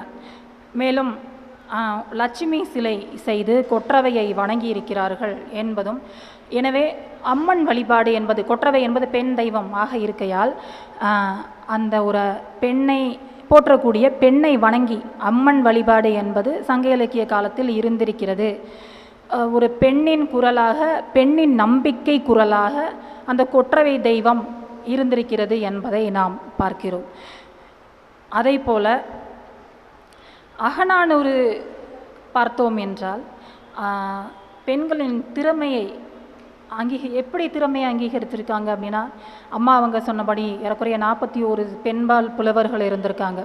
473 மொத்த புலவர்களில் 41 பேர், ஏறக்குறைய 10% பேர்னு வச்சுக்கோங்களேன், 10% அளவுக்கு பெண்களை அவர்கள் முன்னிறுத்தி இருக்கிறார்கள்.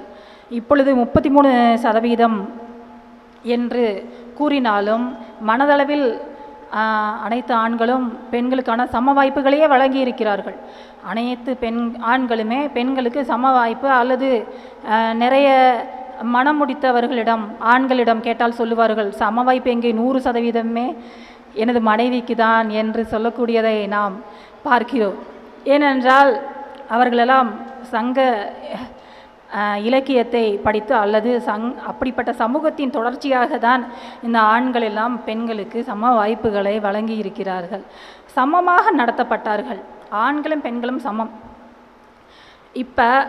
இப்போ இருக்கிற சூழ்நிலையில் பெண்கள் உட்காந்து எழுதுறத எல்லாம் நம்ம வந்து பார்க்குறது ஒரு எளிதான விஷயந்தான். ஆனால் அந்த காலத்திலேயே பெண்களை கவிதை எழுத வச்சு அப்போ ஒரு அறிவார்ந்த சமூகமாக இருந்தால் தானே.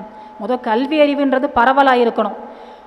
இப்போ கூட நிறைய நாடுகளில் ஆணுக்கு நிகராக பெண்கள் கல்வி கற்கக்கூடாது, ஆண் வர்ற இடத்துல பெண் வரக்கூடாது, அப்படியெல்லாம் பிற்போக்குத்தனங்கள் இருக்க தான் செய்யுது. ஆனாலும் அந்த காலகட்டத்திலேயே ஆணுக்கு சமமாக கல்வி கற்றாதானே அவங்க எழுத முடியும்.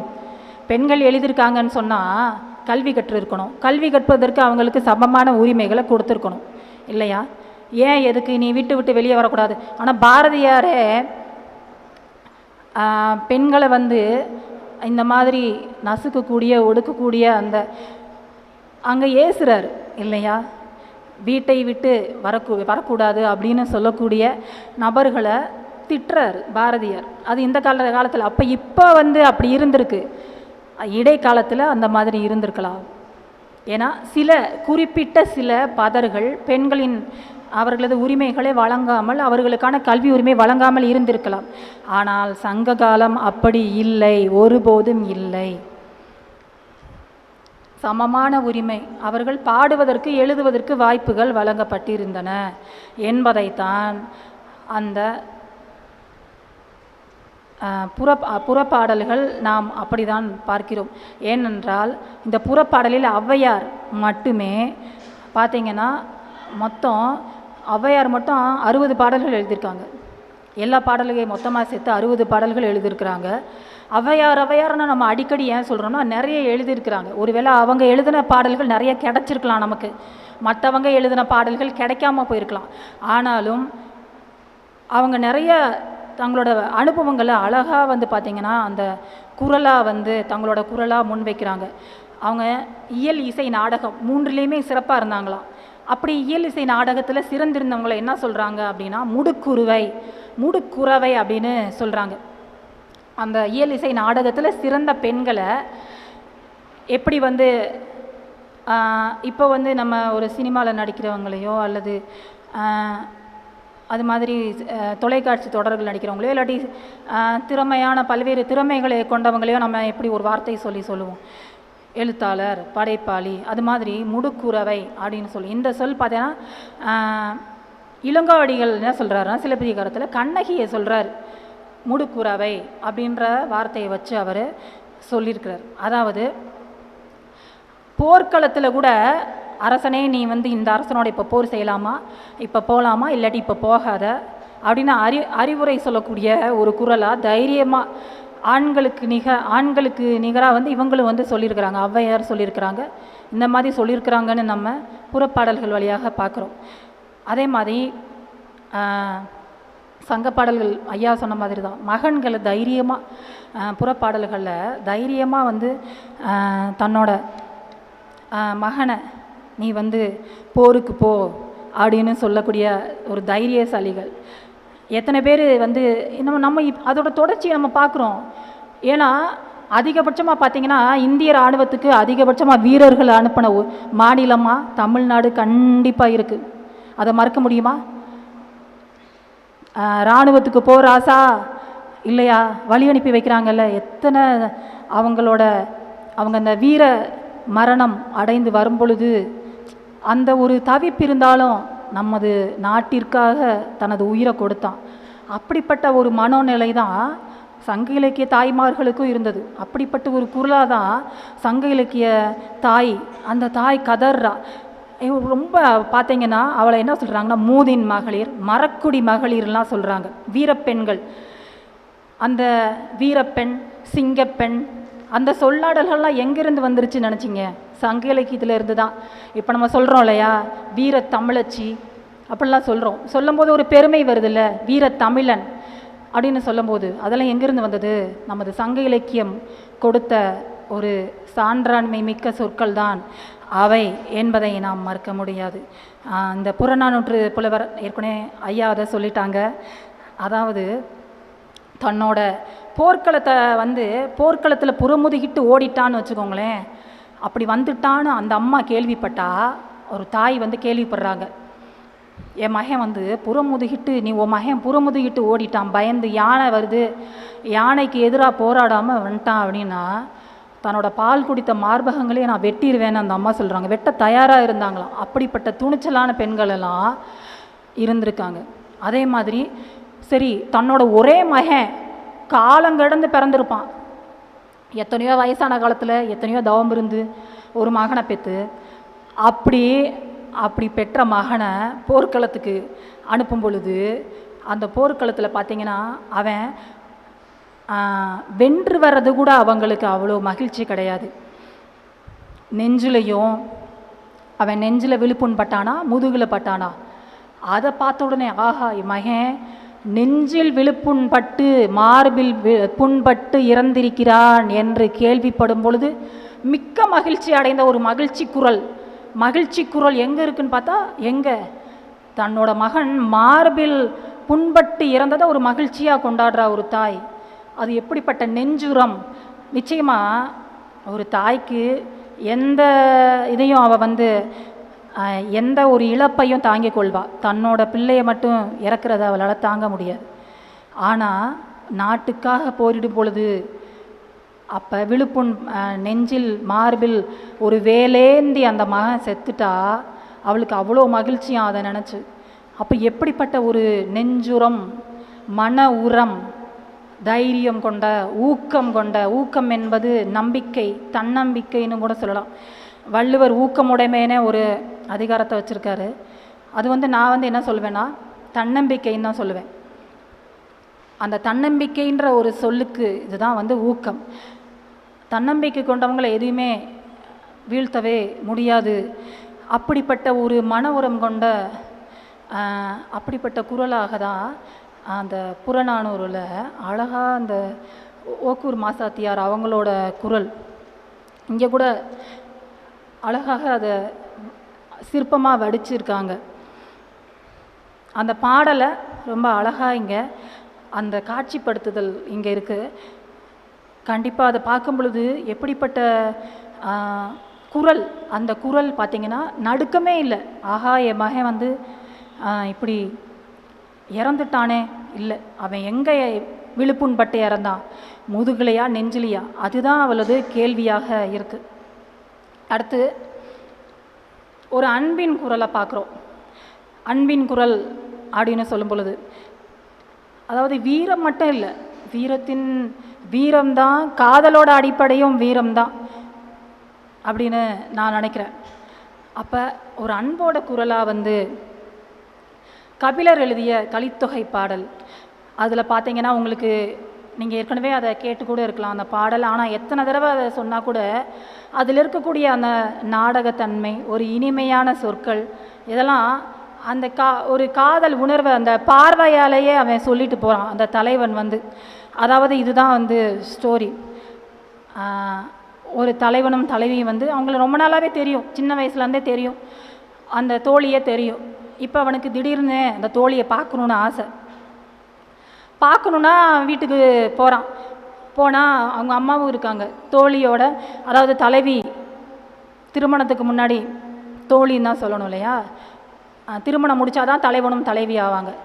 அப்போ அந்த தோழியை போய் பார்க்கும்பொழுது அவங்க அம்மா இருக்கும் பொழுது எப்படி நம்ம பார்க்குறது அப்படின்னு சொல்லிட்டு அவன் யோசிச்சுட்டே இருக்கிறான். ஒன்றாக விளையாடினவ தான், ஆனால் அவளை எப்படி நம்ம பார்க்க முடியும், ஒரு ஏமாற்றமான ஒரு சூழலாக இருக்குது, என்ன செய்யலாம் அப்படின்னு ஒரு பிளான் பண்ணுறான். என்ன திட்டமாக இருக்கும் அப்படின்னு சொல்லிட்டு, இது 2000 ஆண்டுகளுக்கு முன்னாடி அப்படின்னு நம்ம ஒரு சார்பாக சொல்கிறோம். இன்னும் பழமையான ஒரு பாடலாக கூட அது இருக்கலாம். இந்த சூழலை புரிஞ்சுக்கிட்டு என்ன சொல்கிறான், கொஞ்சம் தாகமாக இருக்குது எனக்கு, கொஞ்சம் தண்ணி கொண்டு வரீங்களா அப்படின்னு சொல்லி அவங்க வீட்டில் போய் கேட்குறான்.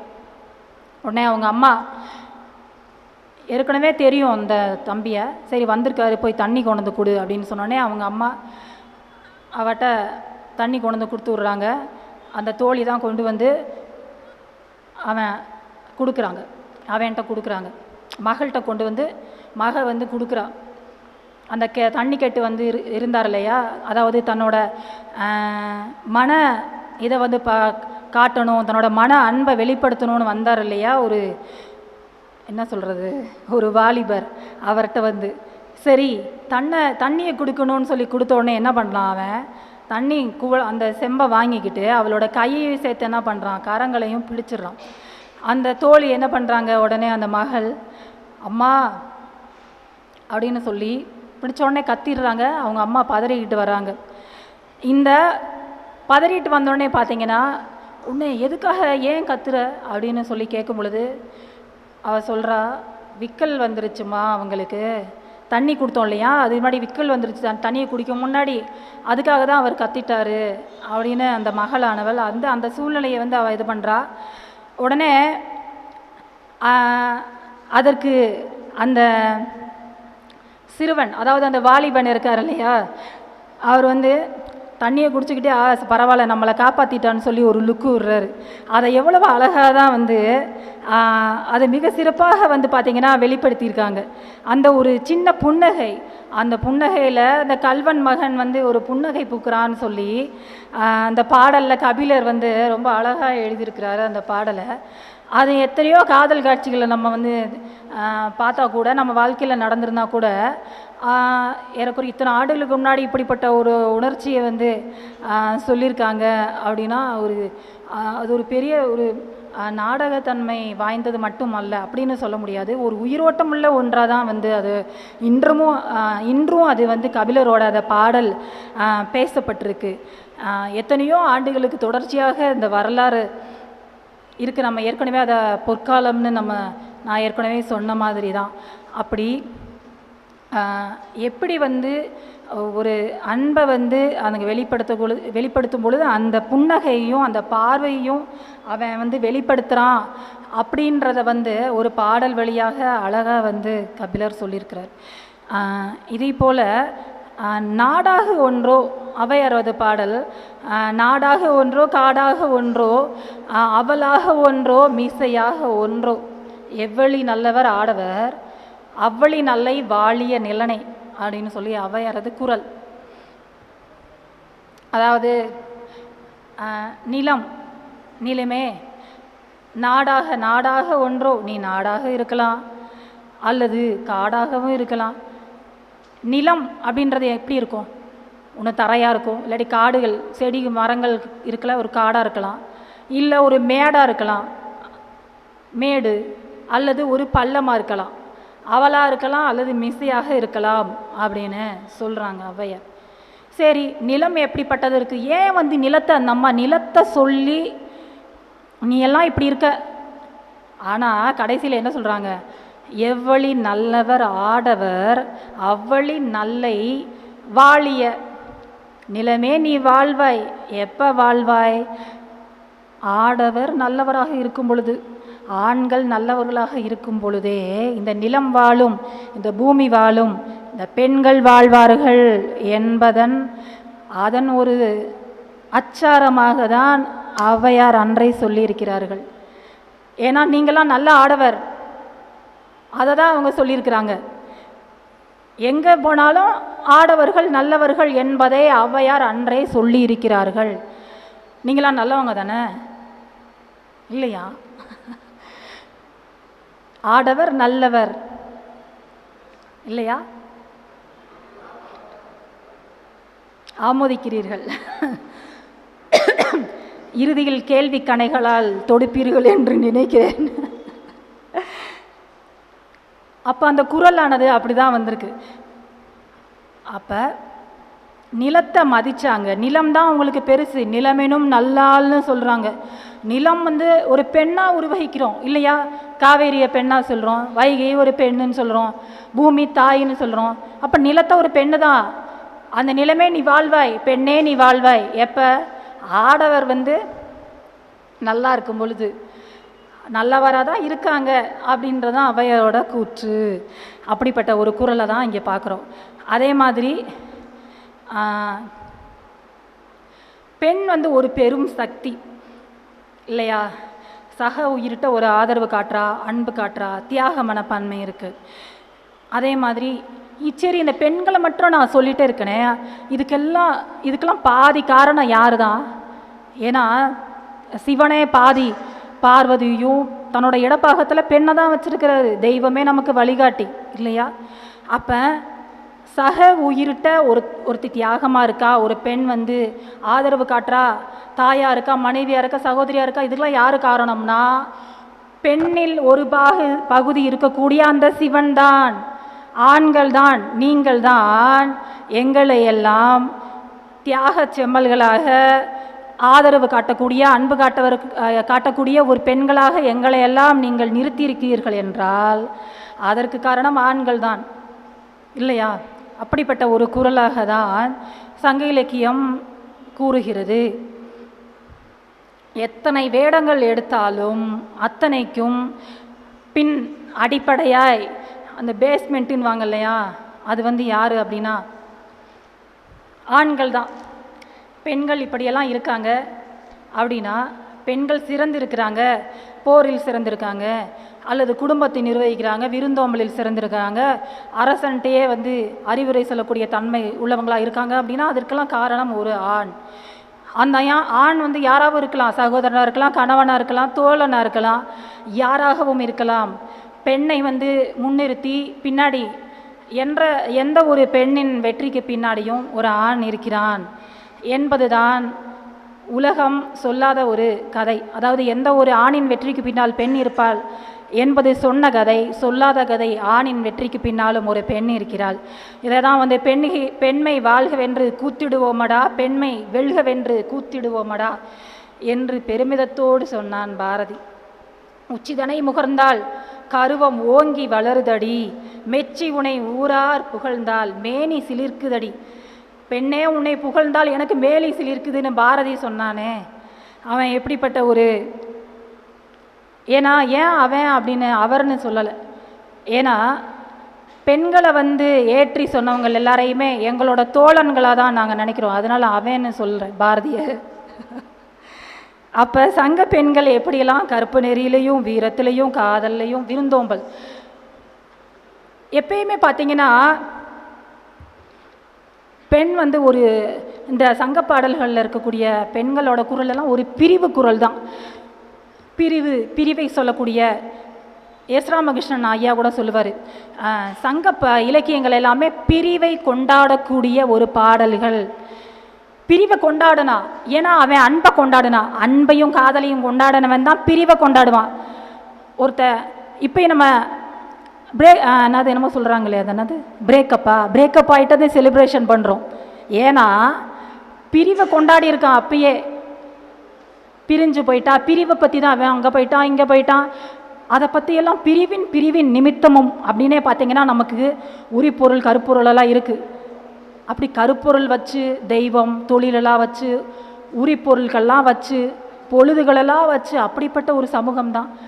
பிரேக்கப்பை கொண்டாடுறோம் அப்படின்னா பிரிவை கொண்டாடக்கூடிய ஒரு சமூகமாக இருந்தது.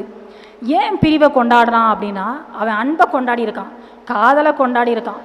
அப்படிப்பட்ட காதலை கொண்டாடக்கூடிய ஒரு குரலாக நம்ம அகப்பாடல்களில், ஏன்னா புறப்பாடல்கள் எல்லாமே போர், அரசனுக்கு வந்து அறிவுரை கூறுறது, இதுதான் வந்து ஒரு பெருமையான ஒன்று. இது வந்து மிக முக்கியமான ஒன்று.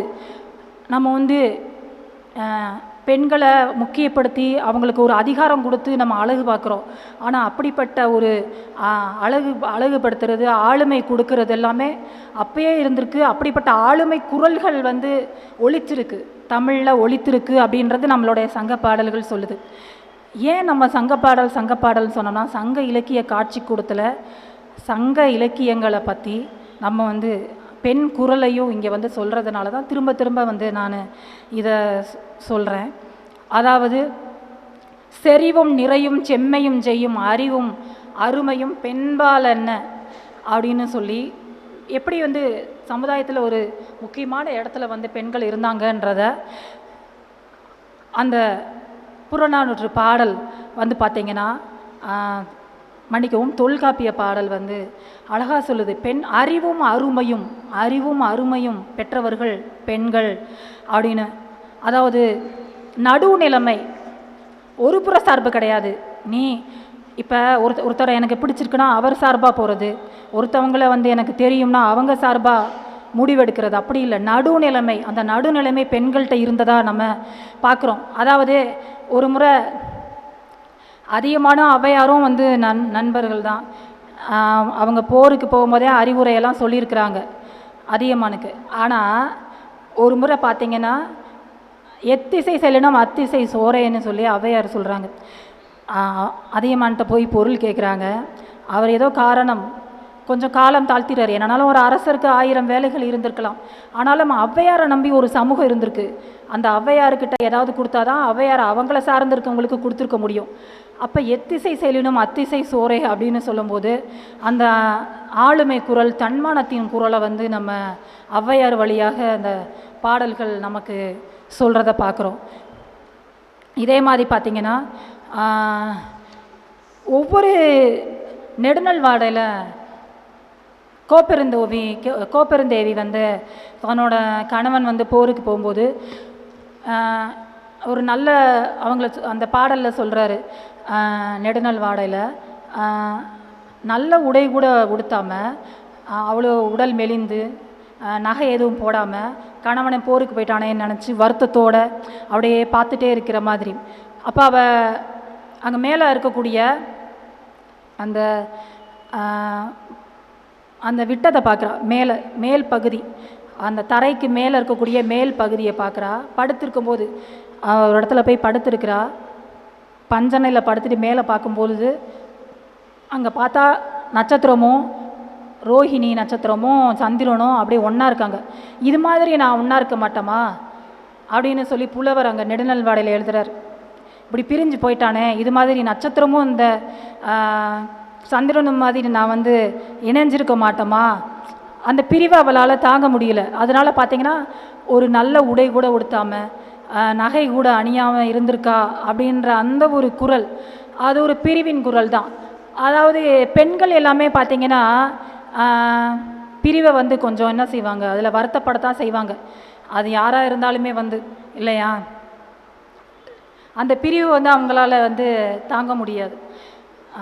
அப்படி தான் வந்து நம்ம அந்த புறமுதுகிட்டு இந்த புறப்பாடலில் ஒன்று சொல்லும் பொழுது புறமுதுகிட்டு ஓடும் பொழுது பார்த்தேன்னா அவன் வந்து இறந்துட்டான், அந்த வீரன் வந்து இறந்துட்டா கூட அவன் வந்து சின்ன வயசாக இருக்கும்போது அந்த அம்மா சொல்கிறாங்க, அந்த வீரனோட அம்மா குழந்தையாக இருக்கும்போது சாப்பிடுன்னு சொல்லி கம்பு வச்சு மிரட்டுவாங்களாம். ஏய் நீ சாப்பிட்றியா இல்லையா, அப்படி கூட மிரட்டுறதுக்கு அந்த அம்மா வந்து அவ்வளோ வருத்தப்படுவாங்களாம்.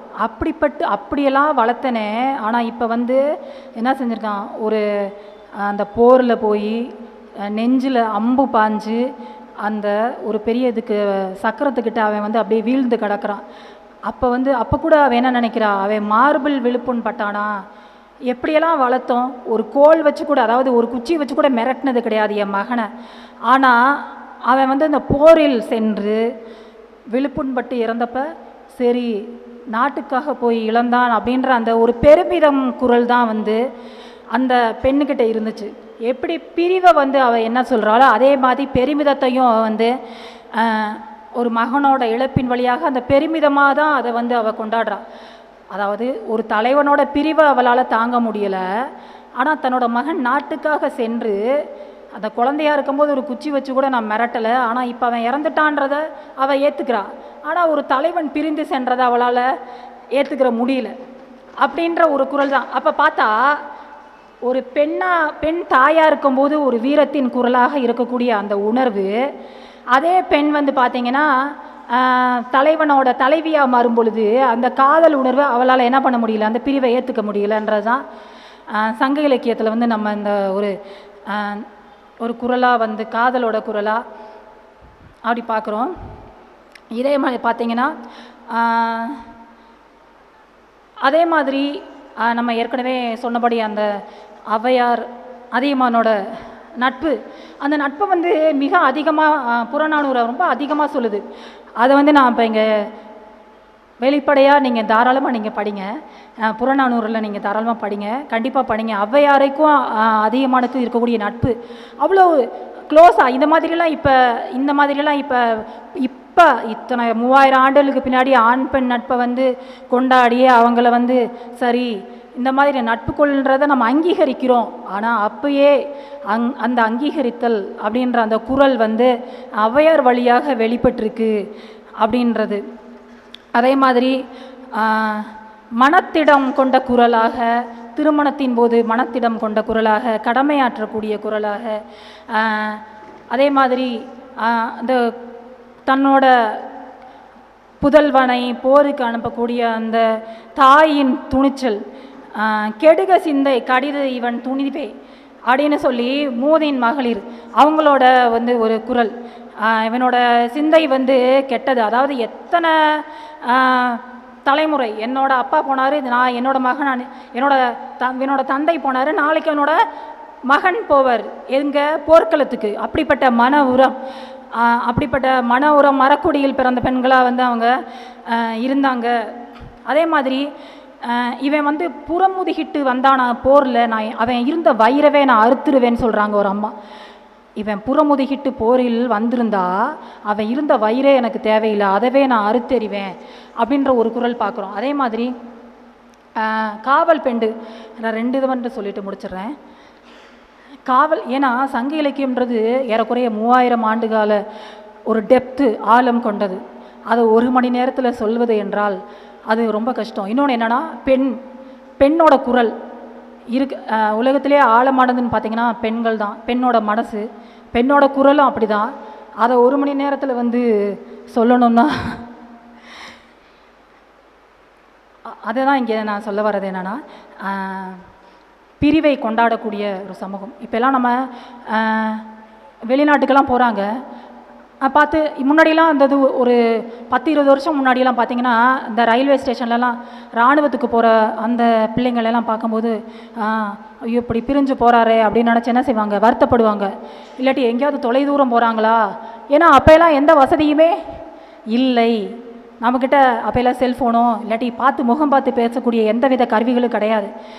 அப்போ வந்து அந்த பிரிவு வந்து நமக்கு அவ்வளோ நல்லா இருந்துச்சு. அந்த பிரிவு இருக்கும் பொழுது அந்த காதலும் இருந்துச்சு.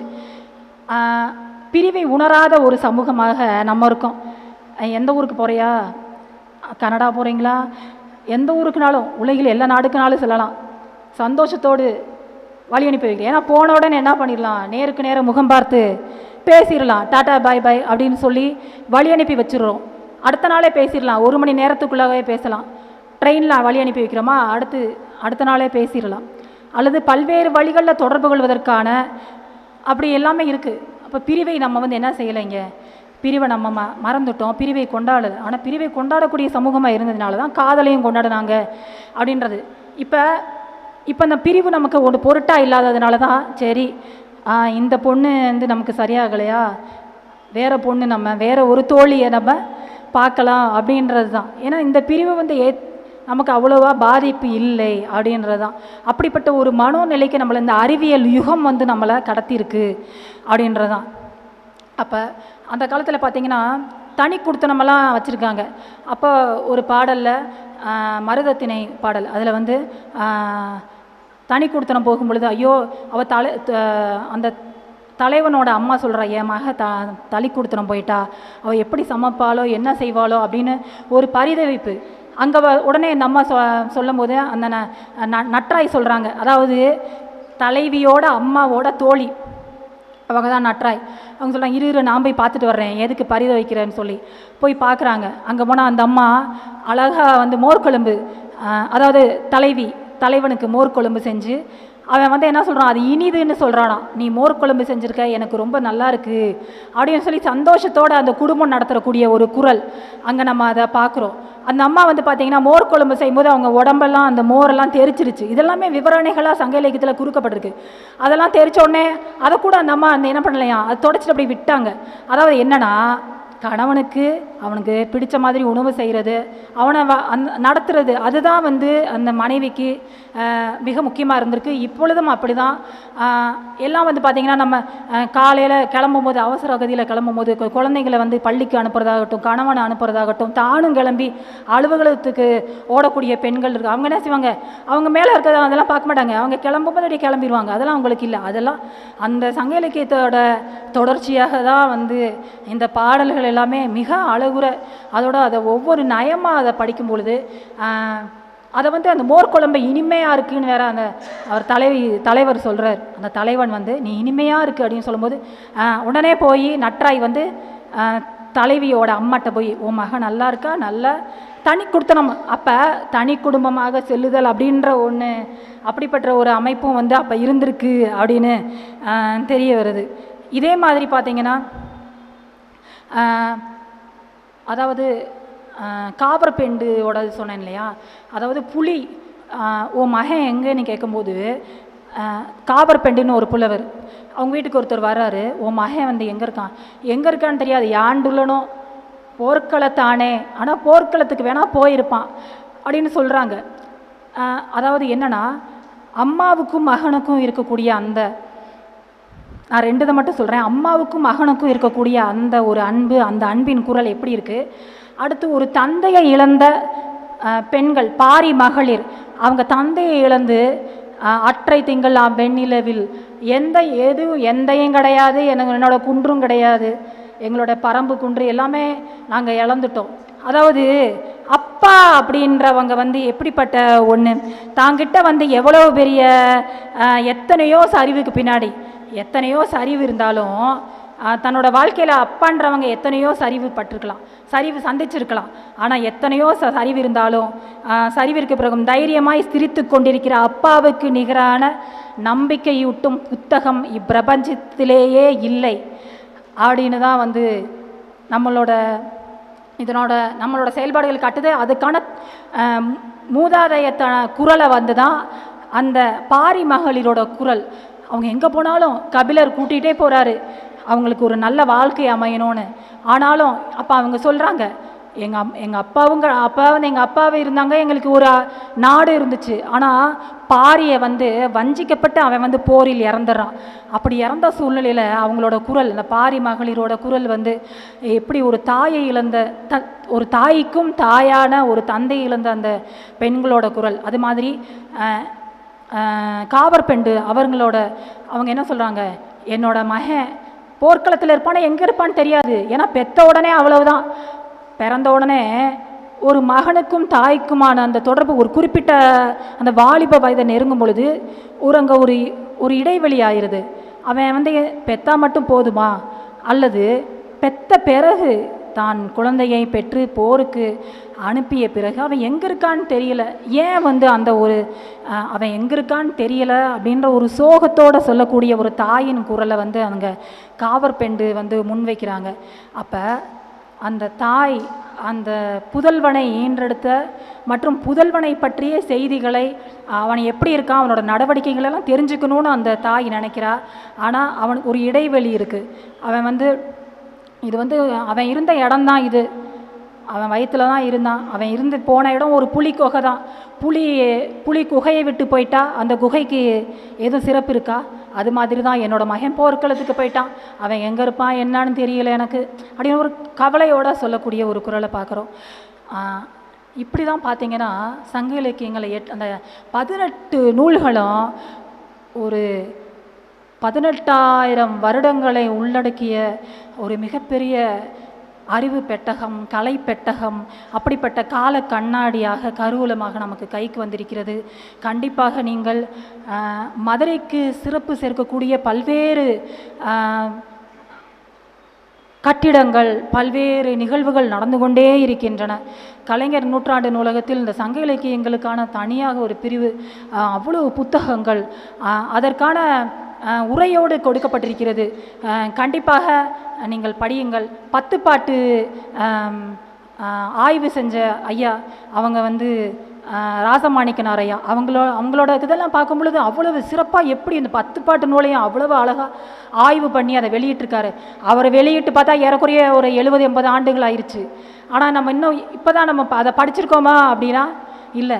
அதாவது சங்க இலக்கியங்களெல்லாம் ஆய்வு பண்ணி உரைகளாக எழுதியிருக்கிறாங்க. அவங்களோட உரைகளெல்லாம் நம்ம படிக்கும் பொழுது அவ்வளவு சிறப்பாக அந்த காலத்துக்கு பொருந்துகிற மாதிரியான நிறைய செய்திகள். இதையெல்லாம் நம்ம ஏன் தெரிஞ்சுக்கணும்? இதை நாம் ஏற்கனவே சொன்ன மாதிரி தான், இது கற்பனை இல்லை, நம்மளோட உடலோடு நம்மளோட ஒன்றிய ஒரு உணர்வு. இந்த உணர்வை, அந்த சங்க தமிழ் உணர்வை நீங்களும் அள்ளி பருகுங்கள். நீங்களும் ஒரு சிறப்பான அப்படிப்பட்ட வீரம் செழுமிய வீரர்களாக, காதல் செருமிய யுவதிகளாக, யுவன்களாக நீங்கள் இந்த உலகெல்லாம் பரவுங்கள். ஏனென்றால் தமிழன் இல்லாத இடம் இந்த உலகில் இல்லை. தமிழ் இல்லாத உலகம் இந்த பிரபஞ்சத்திலேயே இல்லை. எந்த ஒரு அணு என்றாலும் அந்த அணுவில் குறுகத் தரித்த தமிழாக செதுக்கி இருக்கக்கூடிய தமிழ் எங்கும் வியாபித்திருக்கிறது. இவ்வளவு நேரம் எனது இந்த சங்கத்தமிழ் பெண் குரலை நீங்கள் கேட்டதற்கு அனைவருக்கும் நன்றி கூறி நிறைவு செய்கிறேன். நன்றி, வணக்கம்.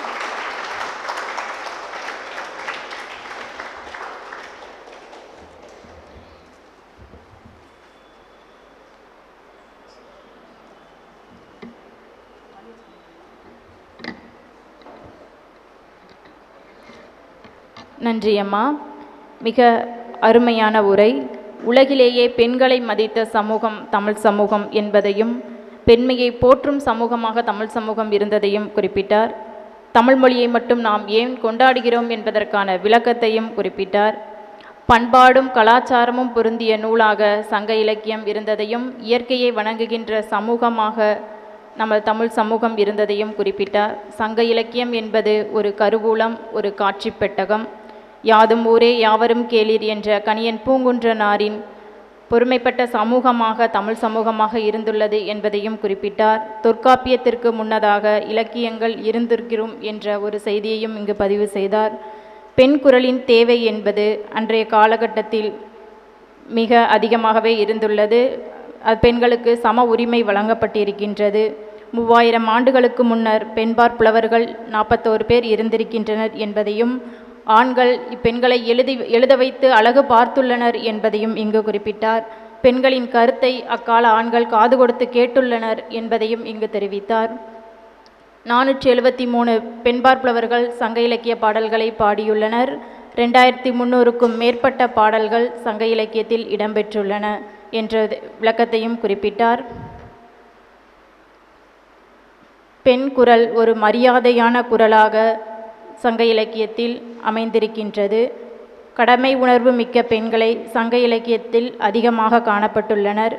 கொற்றவை வழிபாடு மிக அதிகமாக இருந்திருக்கிறது. பெண்ணின் நம்பிக்கை குரலாகவே இந்த கொற்றவை தெய்வம் இருந்திருக்கிறது என்பதையும் குறிப்பிட்டார். அறிவுரை சொல்லக்கூடிய பெண் குரல் இருந்திருக்கிறது. தைரியமாக தன்னுடைய மகனை போருக்கு அனுப்பும் குரலாக ஒக்கூர் மாசாத்தியாருடைய பாடலையும் குறிப்பிட்டார். அவ்வைக்கும் அதியமானுக்கும் உள்ள நட்பையும் குறிப்பிட்டார். சங்ககால பெண்பார் புலவர்கள் அக்கால சமுதாயத்தை தங்கள் பாடல்களில் படம் பிடித்து காட்டியுள்ளதை மிக சிறப்பாகவும் தெளிவாகவும் விரிவாகவும் இங்கு எடுத்துரைத்தார். அரசனுக்கு ஆலோசனை கூறும் மந்திரியாகவும், தூது சென்று வெற்றியுடன் திரும்பும் மதிநுட்பம் கொண்ட தூதுவராகவும், புலமையுடன் சமுதாயத்தை திருத்தும் ஆளுமை திறன் கொண்டவராகவும் பெண்கள் இருந்துள்ளனர் என்பதை மிக தெளிவாக அருமையாக குறிப்பிட்டார். அம்மா அவர்களுக்கு சங்கத்தமிழ் காட்சிக்கூடம் மதுரையின் சார்பில் நன்றியினை தெரிவித்துக் கொள்கின்றோம். நன்றி அம்மா.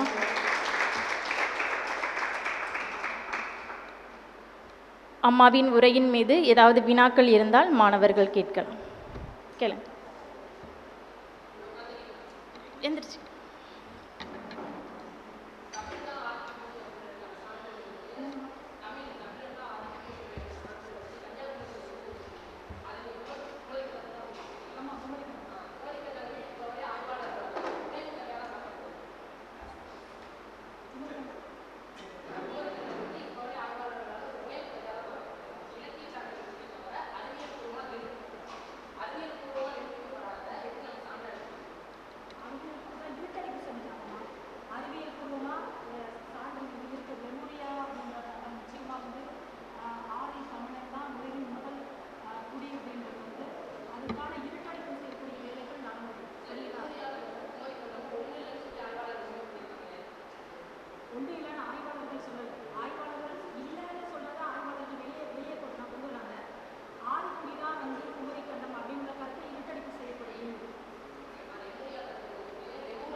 இதில் கூட பேசு, இதில் கூட பேசு.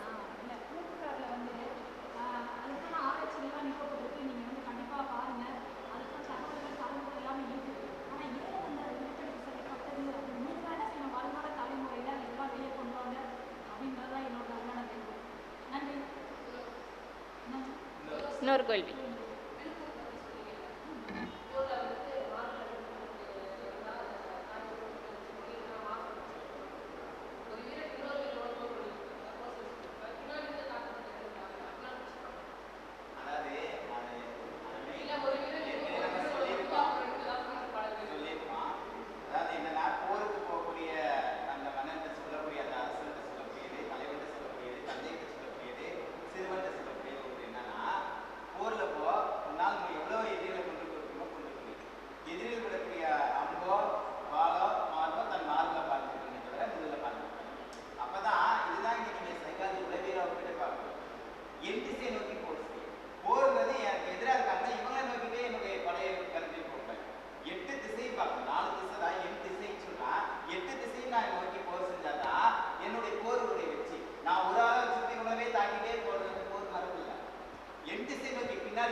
தன்னுடைய கணவனை பச்சிலம் பொழுது அவன் அவன்கிட்ட வாரிசு இல்லை,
சொல்லு.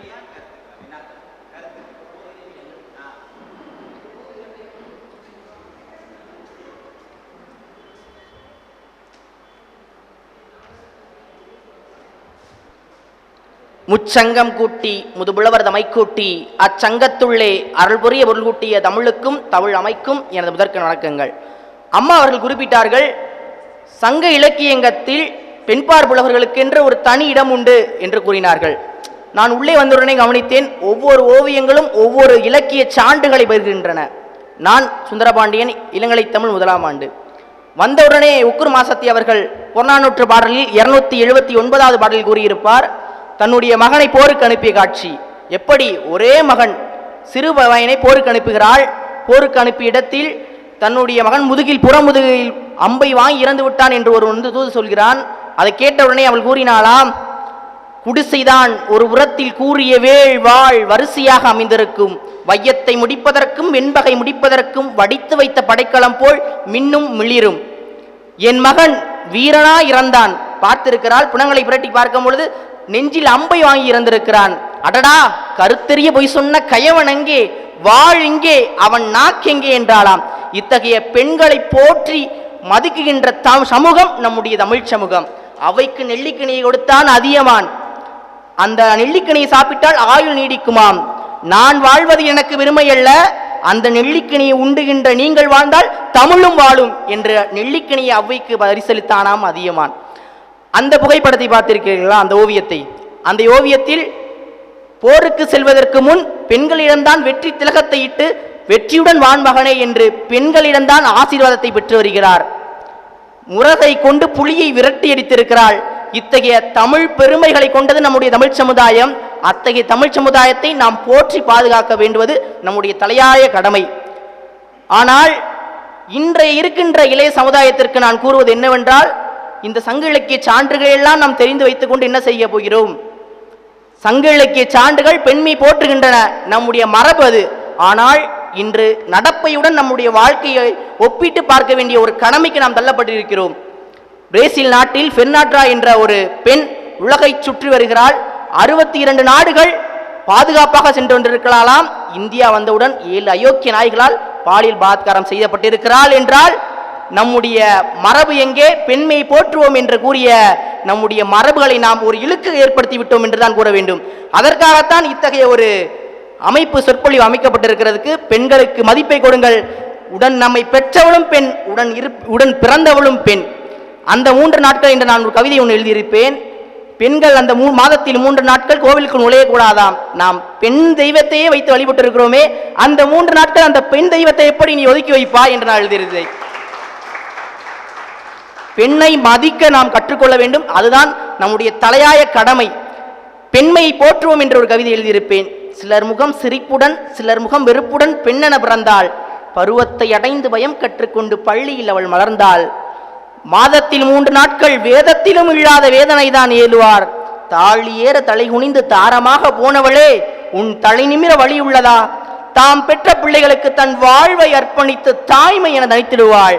நடப்பதையெல்லாம் கவனிக்கும் நேரம் அவள் முடிகளும் நரைத்திருவாள்.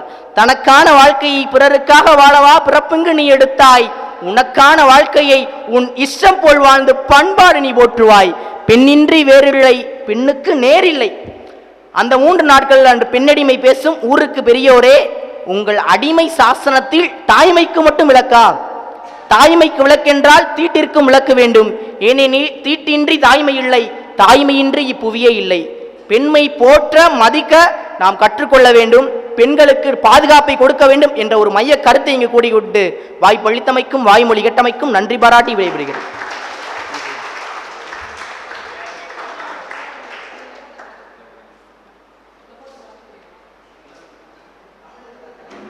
அருமை.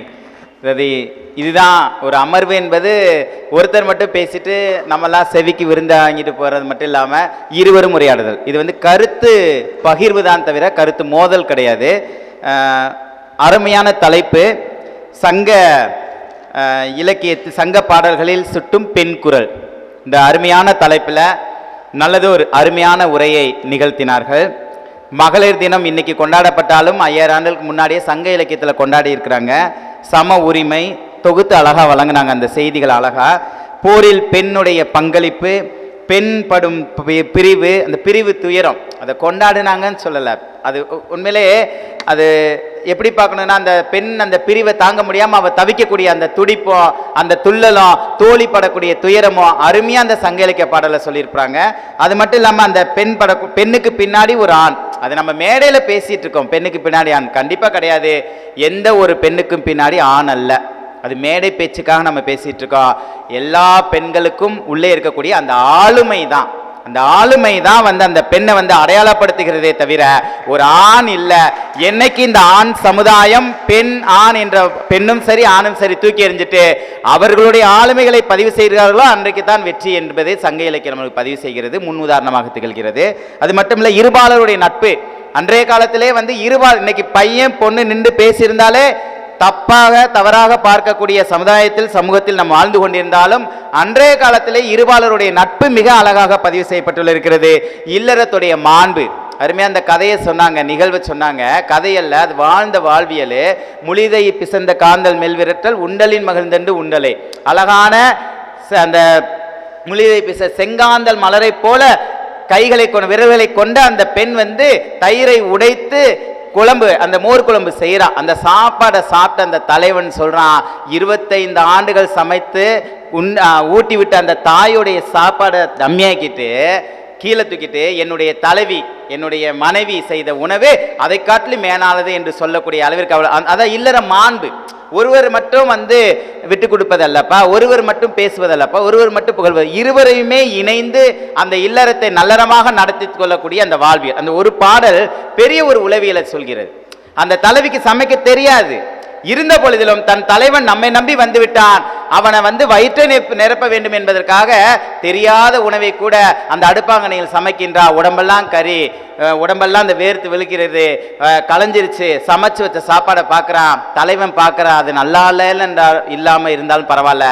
அந்த தலைவியுடைய முகத்தை பார்த்தவனே நமக்காக கடுமையாக தெரியாத உணவை கூட தெரிந்ததை போல் சமைத்திருக்கிறார் என்று தலைவன் அதை சாப்பிட்டு அருமையா இருக்குன்னு சொன்ன அந்த வார்த்தை தான்ப்பா அந்த தலைவியோடைய மனசையும் வயிறையும் நினைச்சிச்சு. அந்த இல்லறத்துடைய மாண்பு மிக அழகாக அதை பதிவு செஞ்சாங்க. இன்னொன்னுதான், அந்த பெண்ணுக்கு பின்னாடி ஆண் அல்ல, உங்களுடைய ஆளுமை தான் இருக்கிறது என்ற அந்த கருத்து. இன்னும் ஒன்று மட்டும்தான் அம்மையார் சொன்னாங்க, தோழி இன்னொரு பாடலில் தலைவி ஆகிறார். இல்லை, தோழியாக தான் இருக்கா, தலைவியாக இருக்கா. பின்னாடி வந்து ஆய்வாளர்கள் என்ன செய்கிறாங்கன்னா, இவ தோழி ஆக்கிட்டு திரும்ப இவ வந்து தலைவி இன்னொரு பாடலில் வந்திருக்காங்கன்னு சுற்றி ஒருவர் பேர் கொள்ளப்படுற, எங்கேயும் பாடலில் பேர் சொல்லலை. தோழி தலைவியாக பின்னாடி வந்து ஆய்வாளர்கள் நம்ம சொல்லியிருக்குமே தவிர சங்க இலக்கிய பாடல்களை தோழி தலைவியானதுக்கான சான்றுகள் இல்லை. இதுக்காக ஒவ்வொரு முறையும் நாங்கள் இதை பேசிக்கிட்டு தான் இருக்கோம். எந்த பாடல்லையும் அதுக்கான சான்றுகள் இருக்கான்னு தேடி பார்த்தா இல்லை. தோழி தலைவியாகிறாள் என்று ஆய்வாளர்கள் இருக்கலாம் அப்படின்ற ஒரு நிலையை நாம் பொறுத்து கொண்டு பார்க்கின்றோம். ஸோ இந்த மாதிரியான அந்த சங்க இலக்கியம், த கோல்டன் லிட்ரேச்சர், சங்கம் லிட்ரேச்சர் இஸ் கோல்டன் லிட்ரேச்சர்னு சொல்லுவோம் ஆங்கிலத்தில். சங்க இலக்கியம் ஒரு தங்க இலக்கியம். அந்த தங்கத்தை நம்ம எப்படி பொக்கிஷமாக பார்ப்போமோ அதே போல் பார்த்து இந்த பெண் குரல் ஓங்குக, பெண் உரிமை வெல்க, ஆண் பெண் என்ற நிலைப்பாடு இல்லாமல் இன்னைக்கு பார்த்தீங்கன்னா தம்பி இருவருமே வினாக்கள் தொடுத்து அந்த பெண்ணுக்கு ஒரு அருமையான கவிதை, சங்க இலக்கியத்திலேருந்து ஒரு கவிதைக்கு போயாச்சு, இக்கால இலக்கியத்துக்கு வந்தாச்சு. அந்த பெண்ணை நம்ம என்னைக்கு இந்த ஆண் சமுதாயம் எடுத்து கொண்டாடுகிறோமோ, மகளிர் தினத்தை என்னைக்கு ஆண்கள் மேடையேறி பெண்களை நம்ம வந்து வாழ்த்து பேசுகிறோமோ அன்றுதான் இந்த ஆண் பெண் பேதம் நீங்கும். சங்க இலக்கியத்தை நாம் சுவாசிப்போம், வாழ்க்கையில் உயர்வோம். நல்லதொரு இந்த சிறப்புரையை நிகழ்த்திய நம் தமிழ் சங்கத்திற்கும் நம்மளுடைய தமிழ் மாடல் காட்சி கூடத்திற்கும் நெஞ்சார்ந்த நன்றி. நன்றி. பெண்மையை போற்றோம் என்ற கருத்தை அனைவரும் போற்ற வேண்டும் என்பதை கவிதை வாயிலாக குறிப்பிட்ட மாணவருக்கு மிக்க நன்றி. பெண்ணுக்கு பின் ஆண் இல்லை, ஆளுமைதான் உள்ளது என்பதை உளவியல் ரீதியாக வெளிப்படுத்திய பேராசிரியருக்கு நன்றி. இறுதியாக சிறப்பு விருந்தினருக்கு சிறப்பு செய்யும் நேரம். ரோஸ்லின் அம்மா அவர்களுக்கு உதவி பேராசிரியர் ரஞ்சித்குமார் அவர்கள் நூல் கொடுத்து சிறப்புரை செய்கிறார்.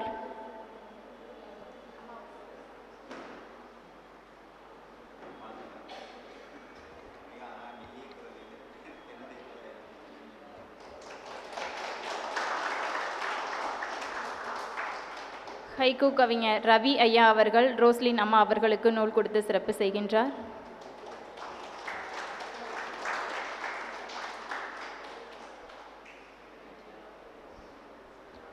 நன்றி. நிகழ்வின் இறுதி பகுதிக்கு வந்துவிட்டோம். உலக தமிழ்ச்சங்க அனைத்து நிகழ்வுகளுக்கும் எங்களோடு உறுதுணையாக இருந்து எங்களை எல்லாம் வழிநடத்தி கொண்டிருக்கும் உலக தமிழ்ச்சங்கத்தின் இயக்குனர் முனைவர் அவ்வை அருள் ஐயா அவர்களுக்கு இந்நேரத்தில் நன்றியினை தெரிவித்துக் கொள்கின்றோம். மாணவர்களை இங்கு அழைத்து வந்து சிறந்த ஒருங்கிணைப்பினை மேற்கொண்டு முன்னிலையுரையும் வழங்கிய உதவி பேராசிரியர் முனைவர் ரஞ்சித்குமார் அவர்களுக்கு சங்கத்தமிழ் காட்சிக்கூடம் மதுரையின் சார்பில் நன்றியினை தெரிவித்துக் கொள்கின்றோம். நன்றி ஐயா. பொழிவுரையாற்றிய ரோஸ்லின் அம்மா அவர்கள், இது ஒரு தேர்வு காலம். அவர் ஒரு ஆசிரியராக இருந்து வருகிறார். இந்த தேர்வு காலத்திலும் நாங்கள் கூப்பிட்டவுடன் சரி என்று கூப்பிட்டு சரி என்று வந்து சங்க பாடல்கள் சுட்டும் பெண் குரல் என்ற தலைப்பில் ஒரு அருமையான உரையை இங்கு நிகழ்த்தினார். உங்களுடைய பணிக்காலத்திலும் எங்களுக்கு உதவி செய்து இந்த நேரத்தில் வந்து எங்களுடன் வந்து இந்த சொற்பொழிவாற்றுவதற்கு இசைவு தெரிவித்த அம்மா அவர்களுக்கு சங்கத்தமிழ் காட்சிக்கூடம் மதுரையின் சார்பில் நன்றியினை தெரிவித்துக் கொள்கின்றோம். நன்றி அம்மா. சங்கத்தமிழ் காட்சிக்கூடத்தில் தொடர்ந்து சொற்பொழிவுகள் நடைபெற்று வருகின்றன. இந்நிகழ்விற்கு தொடர்ந்து ஆக்கத்துணை புரிந்து எப்போதும் தமிழுணர்வுடன் செயல்பட்டு வரும் இயற்கை பாதுகாப்பு அறக்கட்டளையின் நிறுவனர் திரு செல்வம் ராமசாமி ஐயா அவர்களுக்கு இந்நேரத்தில் நன்றியினை மனமாற தெரிவித்துக் கொள்கின்றேன். நன்றி ஐயா. ஒரு நிகழ்வு சிறக்க வேண்டும் என்றால் மாணவர்கள் இந்த கருத்துக்களை கேட்பதில் தான் இருக்கிறது என்று நினைக்கிறேன். அந்த வகையில் இந்த நிகழ்வு மிக சிறப்பாக அமைந்தது. நல்லதொரு கருத்தினையும் வினாக்களையும் தொடுத்தனர். இவ்வகையில் சிறந்த கருத்தினையும் வினாக்களையும் தொடுத்த மன்னர் திருமலை நாயக்கர் கல்லூரியின் மாணவ கண்மணிகளுக்கு இந்நேரத்தில் நன்றியினை தெரிவிக்க கடமைப்பட்டுள்ளேன். நன்றி. எங்களின் அழைப்பினை ஏற்று எப்போதும் எங்களுடன் தொடர்ந்து பயணிக்கும் தமிழறிஞர்களையும் தமிழ் ஆர்வலர்களையும் சங்கத்தமிழ் காட்சிக்கூடம் மற்றும் உலகத்தமிழ் சங்க பணியாளர்கள் அனைவருக்கும் இந்நேரத்தில் நன்றியினை தெரிவித்துக் கொள்கின்றேன். நன்றி.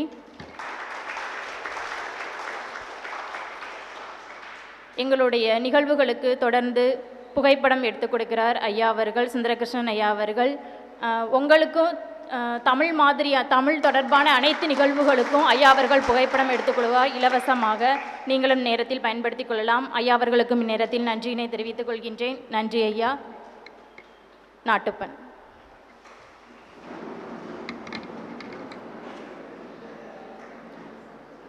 जनगण मन अधिनायक जय गे भारत भाग्य विदाता पंजाब सिंध गुजरात मराठा द्राविड उत्कल बंगा विंध्य हिमाचल यमुना गंगा उज्जल जल सिसरंगा दब सुब नामे जागे दब सुब आशीष माहे दागे दब जय दादा जनगण मंगलदायक जय हे भारत भाग्य विदाता जय हे जय हे जय हे जय